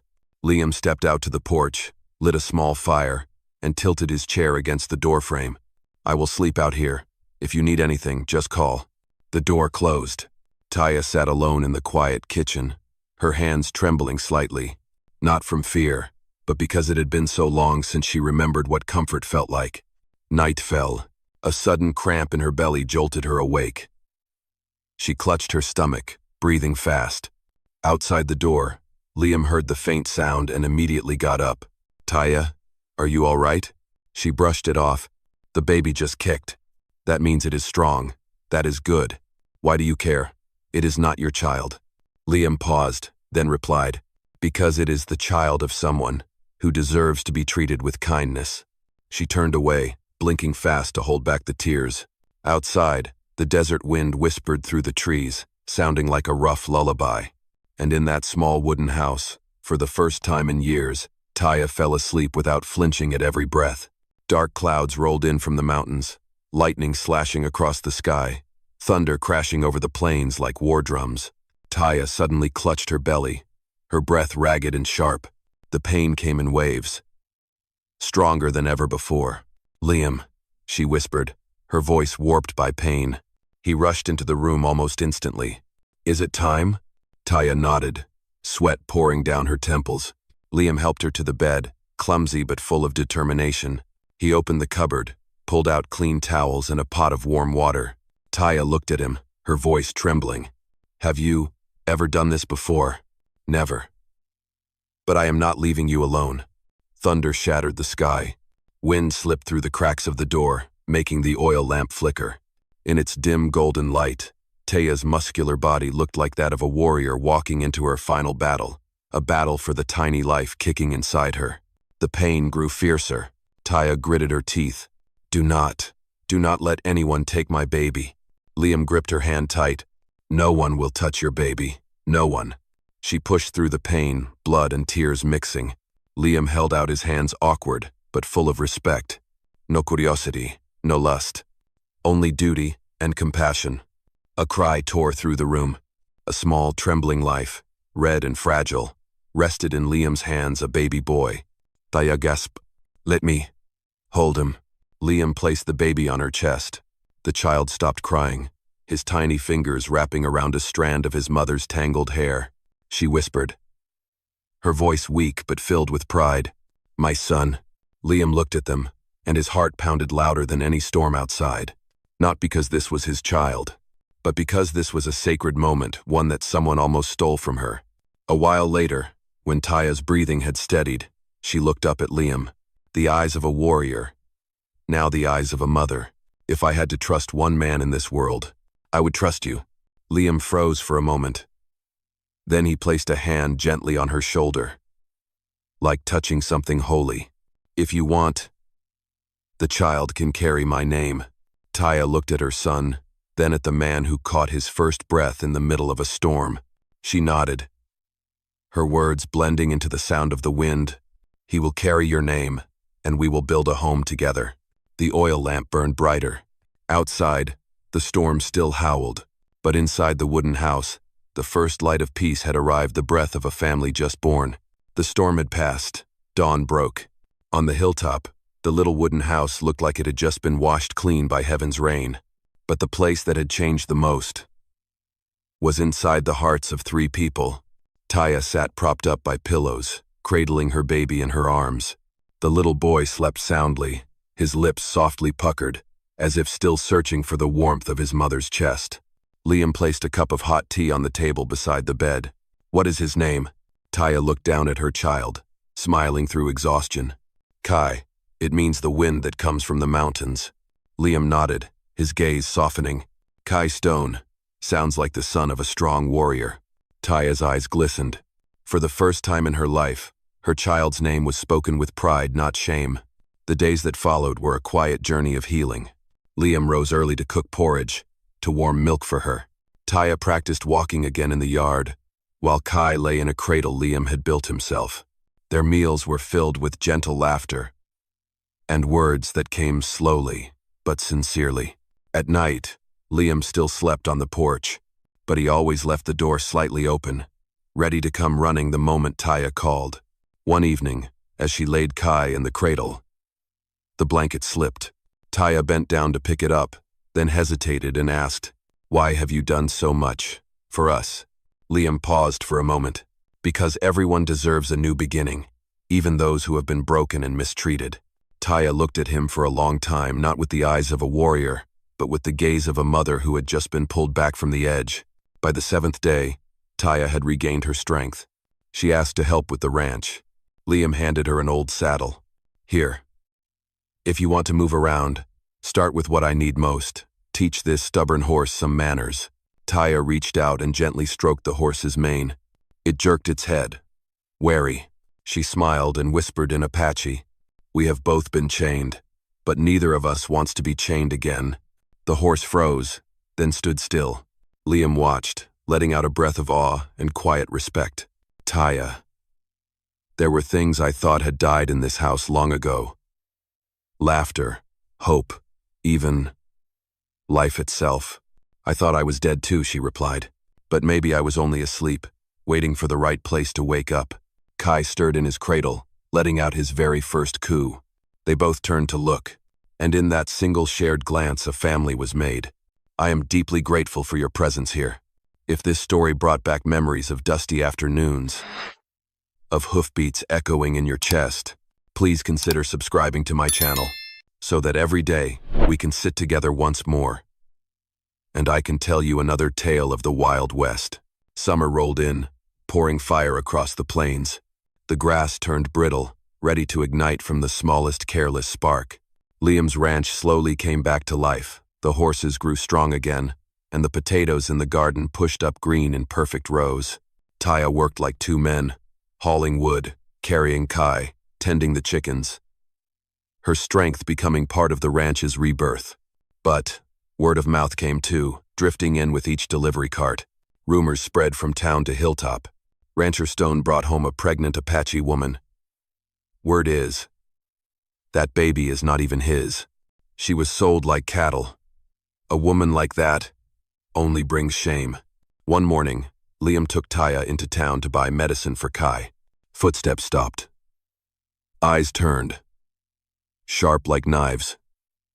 A woman muttered loud enough for Taya to hear clearly. "That mother, that baby, neither has a father." A hot thread of blood ran down Taya's spine. Her hands clenched, but she did not strike. She looked to Liam. He nodded. No bowing, no turning back. He walked forward. As they stepped out of the shop, a man blocked their path, sneering, "Hey, Stone, why are you picking up what other folks throw away?" Taya stepped forward. Liam raised his hand to stop her.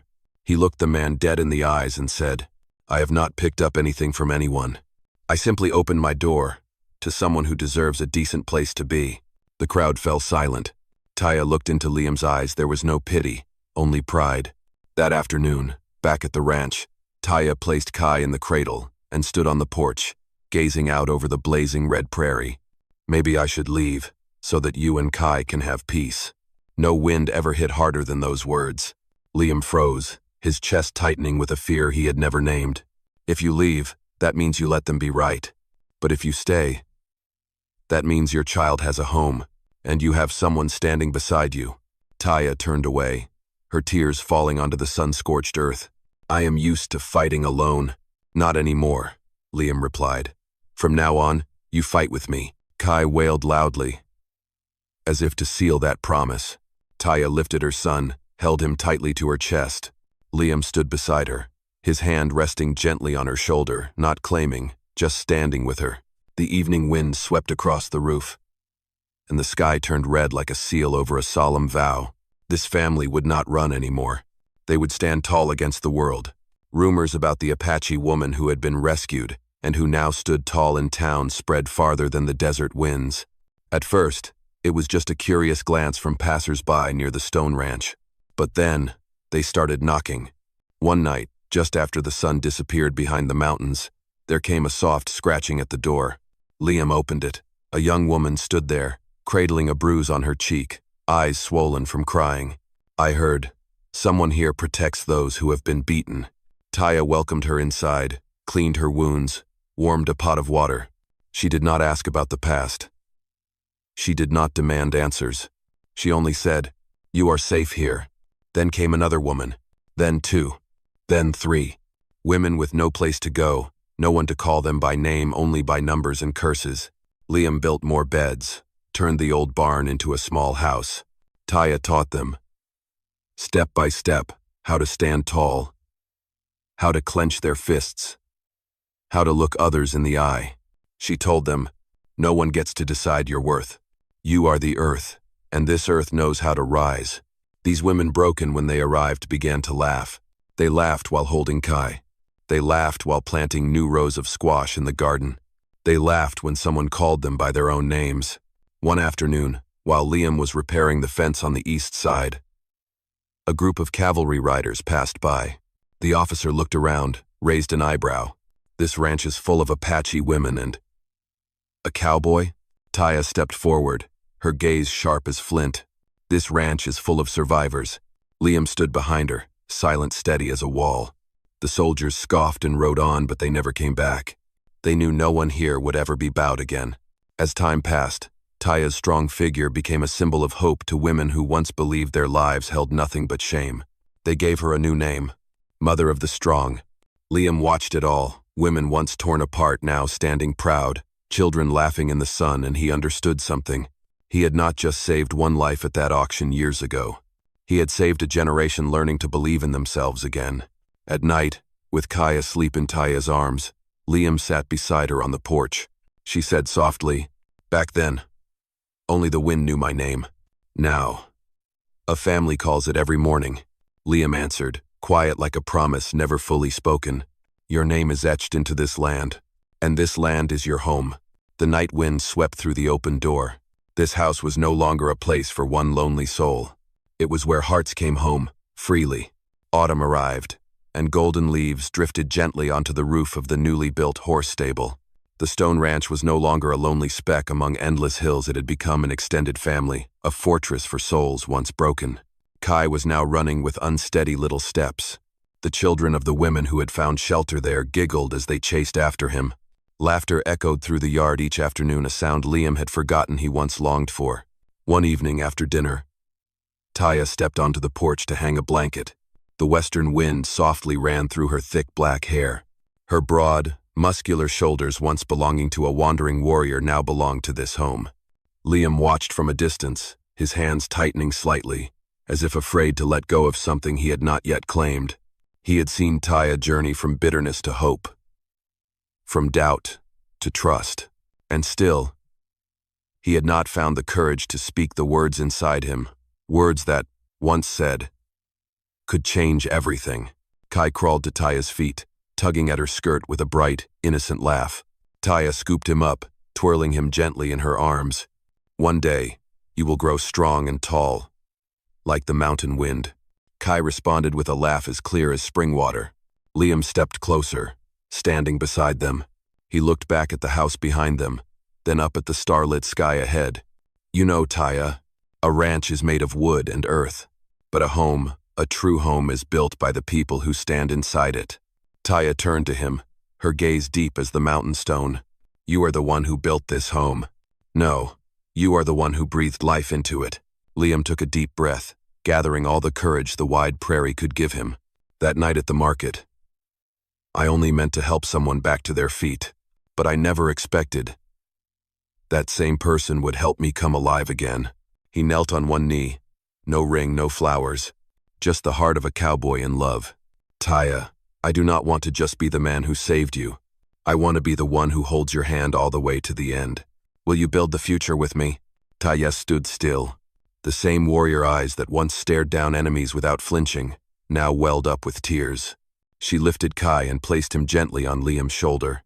Then she placed her calloused hand on Liam's cheek. I once stopped believing in men, but I want to believe in this one. She nodded a single nod that rewrote the course of her life. Kai waved his arms and squealed in delight, as if offering his own blessing. That night, the stars shone brighter than ever. The wind carried the sound of laughter, a sound born from hearts that had once been worn thin. Family was redefined, not by blood, but by the choice to stay together. 1 year after a simple wedding beneath the hill, the stone ranch had changed completely. Where once there had only been silence and a man trying to forget his loneliness, now laughter from children rang out from morning till night. Chickens bustled around the yard, and the eastern garden bloomed with green vegetables lovingly tended by Taya's hands. The women who once came here to escape pain now walked confidently into town to trade and sell goods. Every one of them looked others in the eye when speaking the very first lesson Taya ever taught them.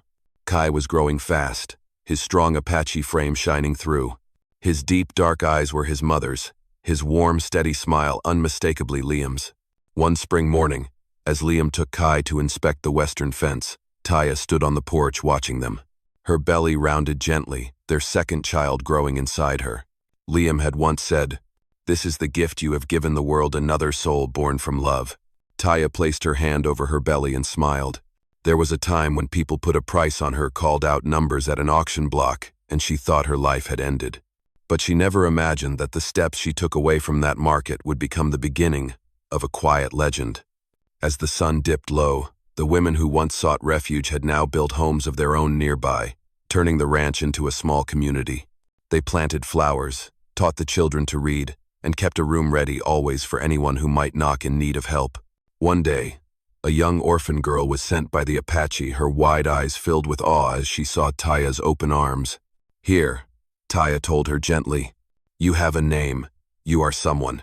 That night, as the spring wind whispered through the newly thatched roof, Liam wrapped an arm around Taya on the porch. The stars above seemed to lean just a little closer. Taya rested her head on his shoulder and said, "You gave me something no one ever thought I deserved. It was not something I gave. It was something we built together." Liam finished. Kai ran over and wrapped his arms around their legs, giggling, "Mama, Papa." In that moment, so simple, so still, Taya felt something greater than any victory she had ever known. Because for the first time in her life, she was called by a name that was whole. "Mother."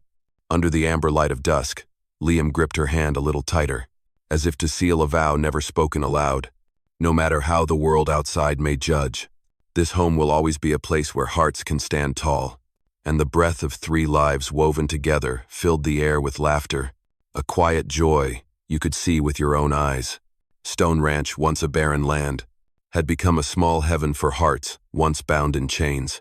A place where love was chosen each day, not given out of pity.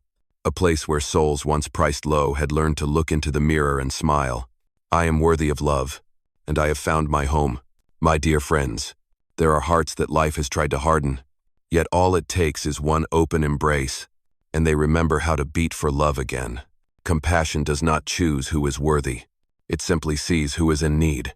And when we save a soul from darkness, sometimes we are the ones led into the light. I am deeply grateful for the chance to serve you. From the bottom of my heart, I hope you are safe and happy wherever in the world you are listening to this story. I love you all, my dear audience of Wild West storytelling. Let me know where you are tuning in from.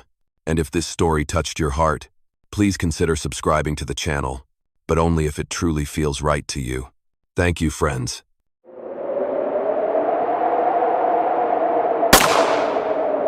Montana, winter of 1869. On a misrouted freight wagon, Neola, a tall Apache woman, was thrown down into the white snow. Her bare shoulders were raw and bleeding from rope burns. The driver barked, "Debts paid," ordered bride for Mr. Ward. Then he rode off, leaving behind a trembling woman, stomach knotted from cold and hunger. In her hand, a crumpled letter read, "Bride for Mr. Elias Ward, Red Mesa Ranch." She gave a dry, cracked laugh, a smile split open by the storm. The ranch door flew open. Elias Ward, a widowed rancher, tall and stone-faced with steel-gray eyes, raised his rifle. "I did not order a bride." Neola stood tall, her breath shallow and broken. She clutched the hide blanket tighter, ready to turn away. But then, a small voice rang out from inside the house, trembling, clear, like a silver bell. "Daddy, Mommy's back." They both turned. A little girl, around 4 years old, Lila, ran out barefoot, hair tangled, her eyes glowing with hope. She wrapped her arms around Neola's legs and whispered, "Mommy, I missed you so much." Elias froze, his hand lowered, the rifle slipping from his grip. He looked at the Apache woman shivering in the snow, then at his daughter, crying in her arms. "There's a storm coming. Come inside." The wooden door closed behind them.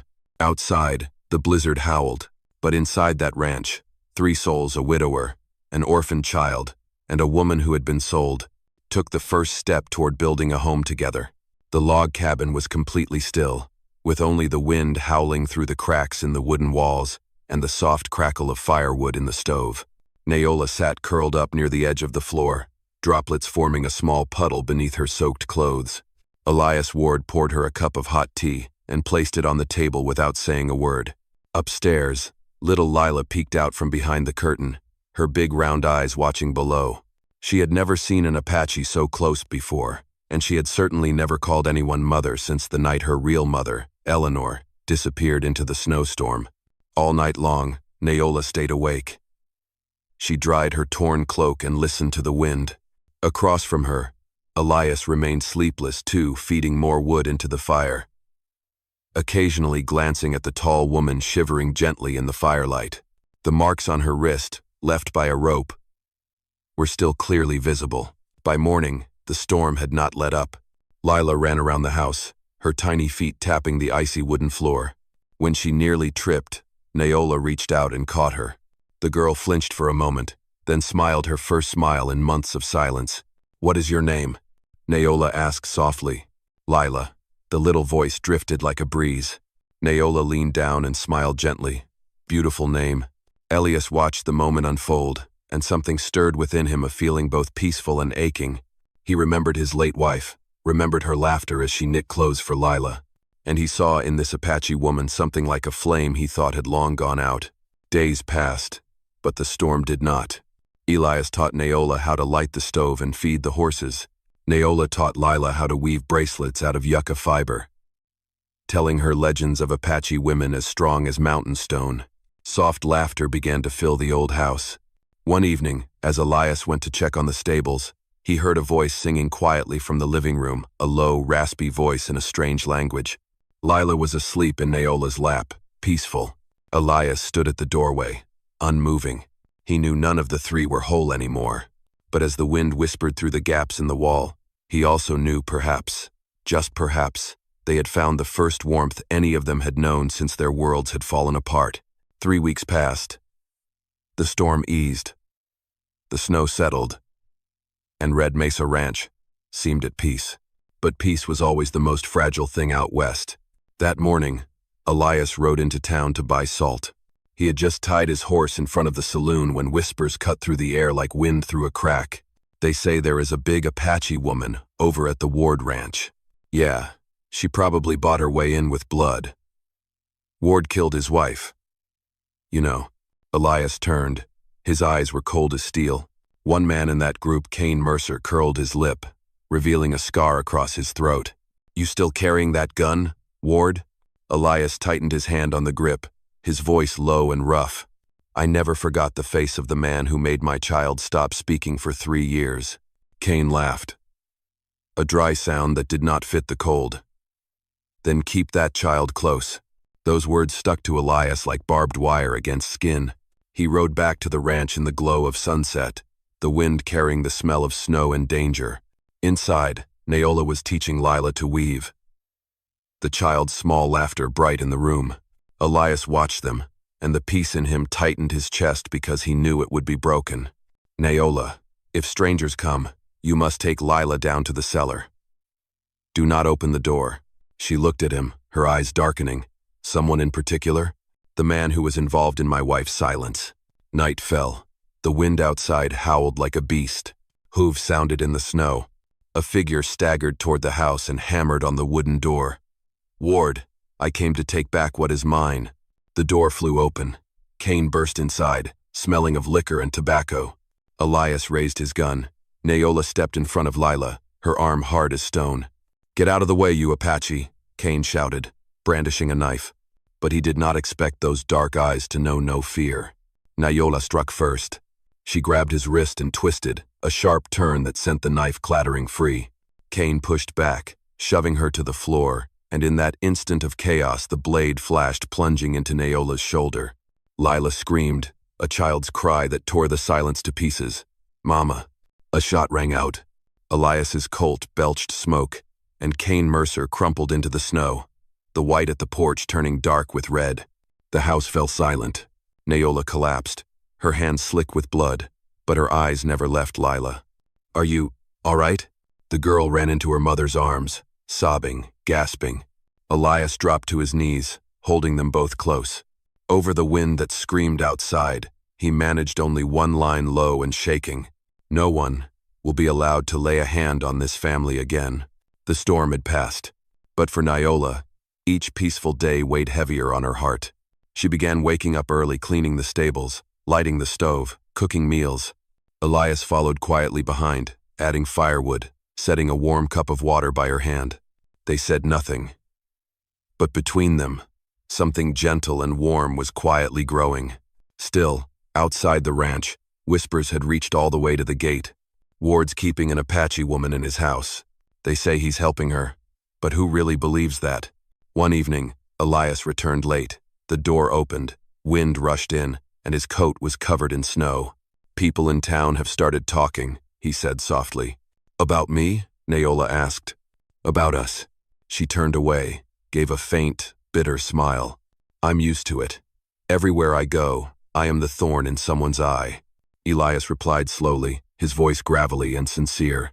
Not in mine. Lila ran in between them, giggling, pulling both their hands into hers. That moment softened something deep in Naola and scared her. She feared that one day, because of all the rumors, this home would be torn apart like every other place she had passed through. That night, after Lila had fallen asleep, Naola sat by the window. She unfolded a wrinkled letter. The messy handwriting in broken English read, Apache women bring only trouble. They always said that about her, and she had carried that belief for many years.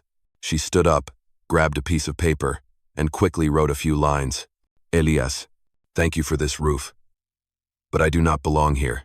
I do not want to bring trouble to you or your daughter. Do not come looking for me. Naola. She gently placed the letter on the table. Taking one last look around the house, Lila was sleeping soundly, her hair scattered across her cheek, a tiny smile flickering now and then in her dreams. Naola leaned down, kissed her softly on the forehead. You are my light, Lila. But this light deserves a sky more peaceful than mine. Then she wrapped herself in her hide coat, opened the door, and stepped outside. Dawn had not fully broken. Snow still fell. The wind sliced through the darkness. Every step she took left a deep mark in the white ground, unsteady, but resolute. Inside, the fireplace still burned. Its flickering glow lit up the small letter on the wooden table. By morning, Elias woke to find the note lying in the warm ash. The tea from last night still sat half full. He ran to Lila's room. The blanket lay empty. Outside the door, there were 2 sets of footprints. One large, one small, stretching all the way toward the forest. Naola, Lila, Elias's voice rang across the snowy plains, only to vanish into the wind. No one answered. Only the wind swept over the prairie so cold it could cut through a man's heart. Thank you for being here. If this story brought back memories of old days' dusty sunsets, hoofbeats echoing in your chest, then please subscribe to my channel, so each day we can sit together again. And I will tell you another story from the West. Elias threw on his cloak, grabbed his rifle and the oil lantern, and rode out from the ranch. The footprints in the snow were still fresh, two faint lines trailing unevenly toward the northern forest. Nayola, Lila. His voice was swallowed by the wind, leaving only his ragged breathing and the sting of freezing air on his skin. With every step, a sharper pain twisted inside him because this time, if he lost them, he knew he would not survive another winter. The deeper he rode, the thicker the snow became. On the white ground, drops of blood marked the trail Nayola's wound. He gripped the lantern tighter, his lips trembling. Don't leave me, please. Through the howling wind, Elias spotted a small dark shape against the endless white. He rushed forward. Beneath a pine tree, Nayola sat slumped against the trunk, her hair dusted with snow. Her large arms wrapped tightly around Lila. The little girl was still breathing, her lips purple, her face buried in her mother's chest. Elias dropped to his knees, touching Nayola's shoulder, his voice rough with cold and fear. Why did you do this? Nayola opened her eyes, her breath thin as smoke. I just wanted her to be safe. Near me, she'll only be cursed. Elias trembled as he stripped off his coat and wrapped it around them both, pulling them close in his arms. No, away from you. She'll die, and so will I. The three of them huddled together in the snow.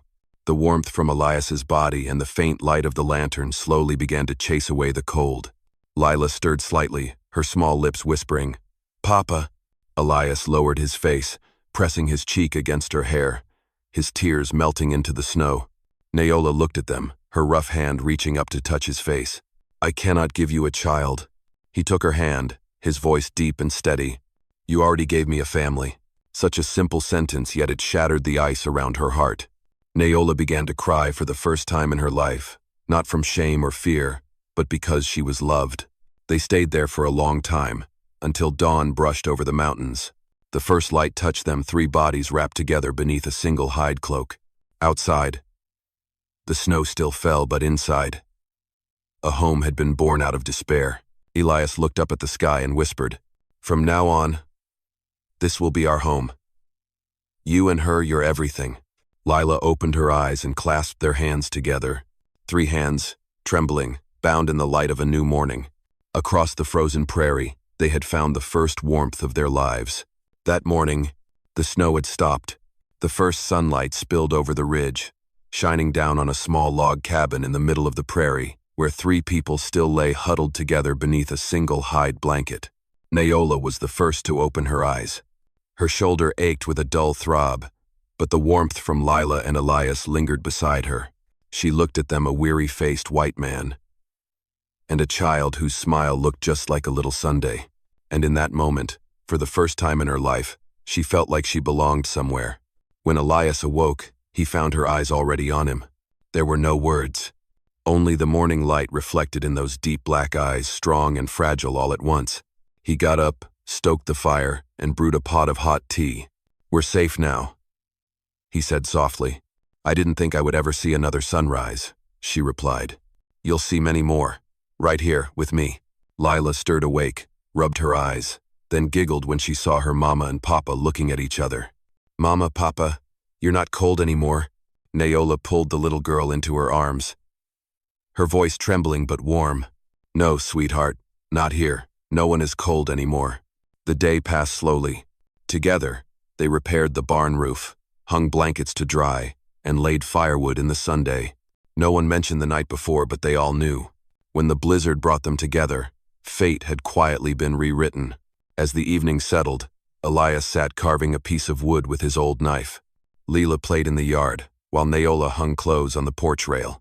When the last light of the sun began to fade, he walked up to her.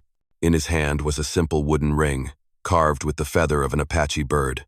I have no gold ring, and no grand wedding, he said, but I have a name, and if you want it, it's yours. Nayola stood still, The wind passed gently through her thick black hair. She smiled a smile both soft and proud. I do not fully understand white man's love. But if it means staying, and protecting, and waking up together, and breathing the same air, then yes, Elias, I will carry your name. He placed the wooden ring in her rough palm and closed her fingers around it. She did not cry, but her eyes shimmered like the first rain after a long, dry season. From inside the house, Lila called out, Papa, Mama, the moon is up.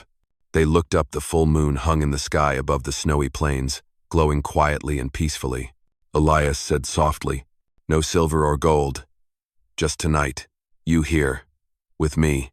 And beneath that moon, in the stillness of Red Mesa, two souls who had once been lost finally found their home. That year, spring came early. Young grass sprouted green across the slopes around Red Mesa Ranch, and the colts neighed loudly beneath the sundae. The once lonely log cabin now echoed with laughter, hammering, and the joyful shouts of a child playing in the yard. At first, people in town still looked at Elias and his Apache wife with cautious eyes. But soon, stories began to spread about kindness, about how Neola had saved lives during the storm, and those stories carried like the spring wind. One morning, Elias rose early and put on a white shirt. He stepped into the yard and rebuilt the wooden fence with fresh pine, hanging a small piece of cloth upon it. Lila came out with her hair in 2 braids, a bundle of wildflowers in her hand. Papa, what day is it today? Elias smiled. The day we finally call her your mother officially. Inside the log house, Neola stood before a foggy mirror. For the first time in her life, she wore a simple beige dress, hand-sewn by Elias, made of rough cloth, but clean and warm. In her hair, Lila had tucked a sprig of dried lavender, small, but softly fragrant. When she stepped outside, everything seemed to pause. Elias stood still, eyes that had long been used to dust and wind now glowing with something brighter. No one spoke, only the breeze rustling the roof and the scent of freshly turned soil filled the air. An old preacher from town arrived, carrying a worn Bible and a kind smile. The wedding took place right there in the yard, plain but peaceful. There was no music, no wine, only a few neighbors, the same ones who once whispered, now standing silent, hats in hand. The preacher's voice was raspy as he asked, This woman, do you choose to walk beside this man for the rest of your days, through storm, through sun, through all the winters yet to come? Neola looked at Elias and nodded. I have walked through it all alone. Now I want to walk with him. Then he turned to Elias. And you, Elias Ward? Elias gave a soft laugh, his eyes glistening. I lost my home, my faith, my trust in people, until she stepped through my door in the middle of a snowstorm. If anyone saved me, it was her. The crowd fell silent. Little Lila stepped forward with her wildflowers, her voice clear as glass. Daddy. Mommy came back. The wind seemed to stop. All that remained were smiles and tears gently sliding down the cheeks of those watching. As the sun set, Elias placed the wooden ring carved with his old knife onto Neola's hand. She did not cry. Instead, she leaned in and kissed him, as the crowd softly clapped. Above them, a hawk soared through the sky and landed quietly on the fence post, as if the land itself had come to witness. That day, Red Mesa Ranch did not just host a wedding. It was the day the rugged West remembered how to love. The sun rose behind the mountain ridge, casting pale golden light over Red Mesa Ranch. The small log cabin on the prairie still stood peaceful and full of laughter. Since that simple wedding day, everything had changed. Neola was no longer the silent woman who stepped through a snowstorm into someone else's home. Now, she was the soul of the ranch, known by everyone in the region by a simple name, Mama Neola. Every morning, she rose early with Lila to wash clothes by the creek and gather healing herbs. By midday, she taught the neighbors' children how to read and how to brew herbal medicine for colds. As for Elias, his shirt still faded from the sun, still carving wood and caring for the horses, but the loneliness in his eyes was gone. Their ranch gradually became a refuge for those who had lost everything. A woman beaten by her husband found shelter here, helping tend the garden. An orphan boy found wandering the prairie was taught to ride by Elias. He now called him Pa. No one was ever asked about their past. Here, there was only the present, a place where everyone was called by their true name. Each evening, by the fire, Lila sat between her parents' arms, telling the other children about the night the snowstorm helped 3 lost souls find each other in the wind. Her voice was clear, but her eyes shimmered like she was remembering something sacred. Once someone asked, "Are you really their child?" Lila smiled, her voice soft as wind. "They are truly my parents." On the wooden table in the center of the house, the old drawing still hung, the one Lila had made years ago, showing 3 figures holding hands under falling snow. And beneath that picture, Elias had carved an Apache phrase with his small knife. "Love is not about blood, it's about staying." In the evenings, Naola often sat on the porch, weaving a new blanket. The firelight danced on her sun-worn face. The scars she once carried now softened into quiet smiles. Elias would bring out a chair, sit beside her, pour her a hot cup of tea, and say in his low, husky voice, "I meant only to save one person from the storm. And then, that person saved me by teaching me how to love." The wind blew gently across the plains, carrying with it the scent of dry grass and wood smoke. Overhead, the full moon hung still and silent, casting its light down upon the roof of those once rejected by the world, now finally home. Out west, people still whisper, "There is a ranch where the wind comes to rest," and anyone lost can find themselves again. And late at night, if you listen closely, they say you can still hear Naola's deep voice echo across the prairie. Some families aren't born, they're chosen with courage. Dear friends, out in the windswept land of the West, people have learned one simple truth. Love does not just heal wounds, it pulls us out of darkness. There is no heart too late to trust again, no soul unworthy of love. Because when we dare to open our hearts, light will lead them home. It has been an honor to share this journey with you. I truly hope that wherever you are, peace and happiness find you. I love you all, the beloved audience of Wild West storytelling. Let me know what this story meant to you. Leave a comment below. Type 1 if this story touched you. And don't forget to subscribe so you won't miss the next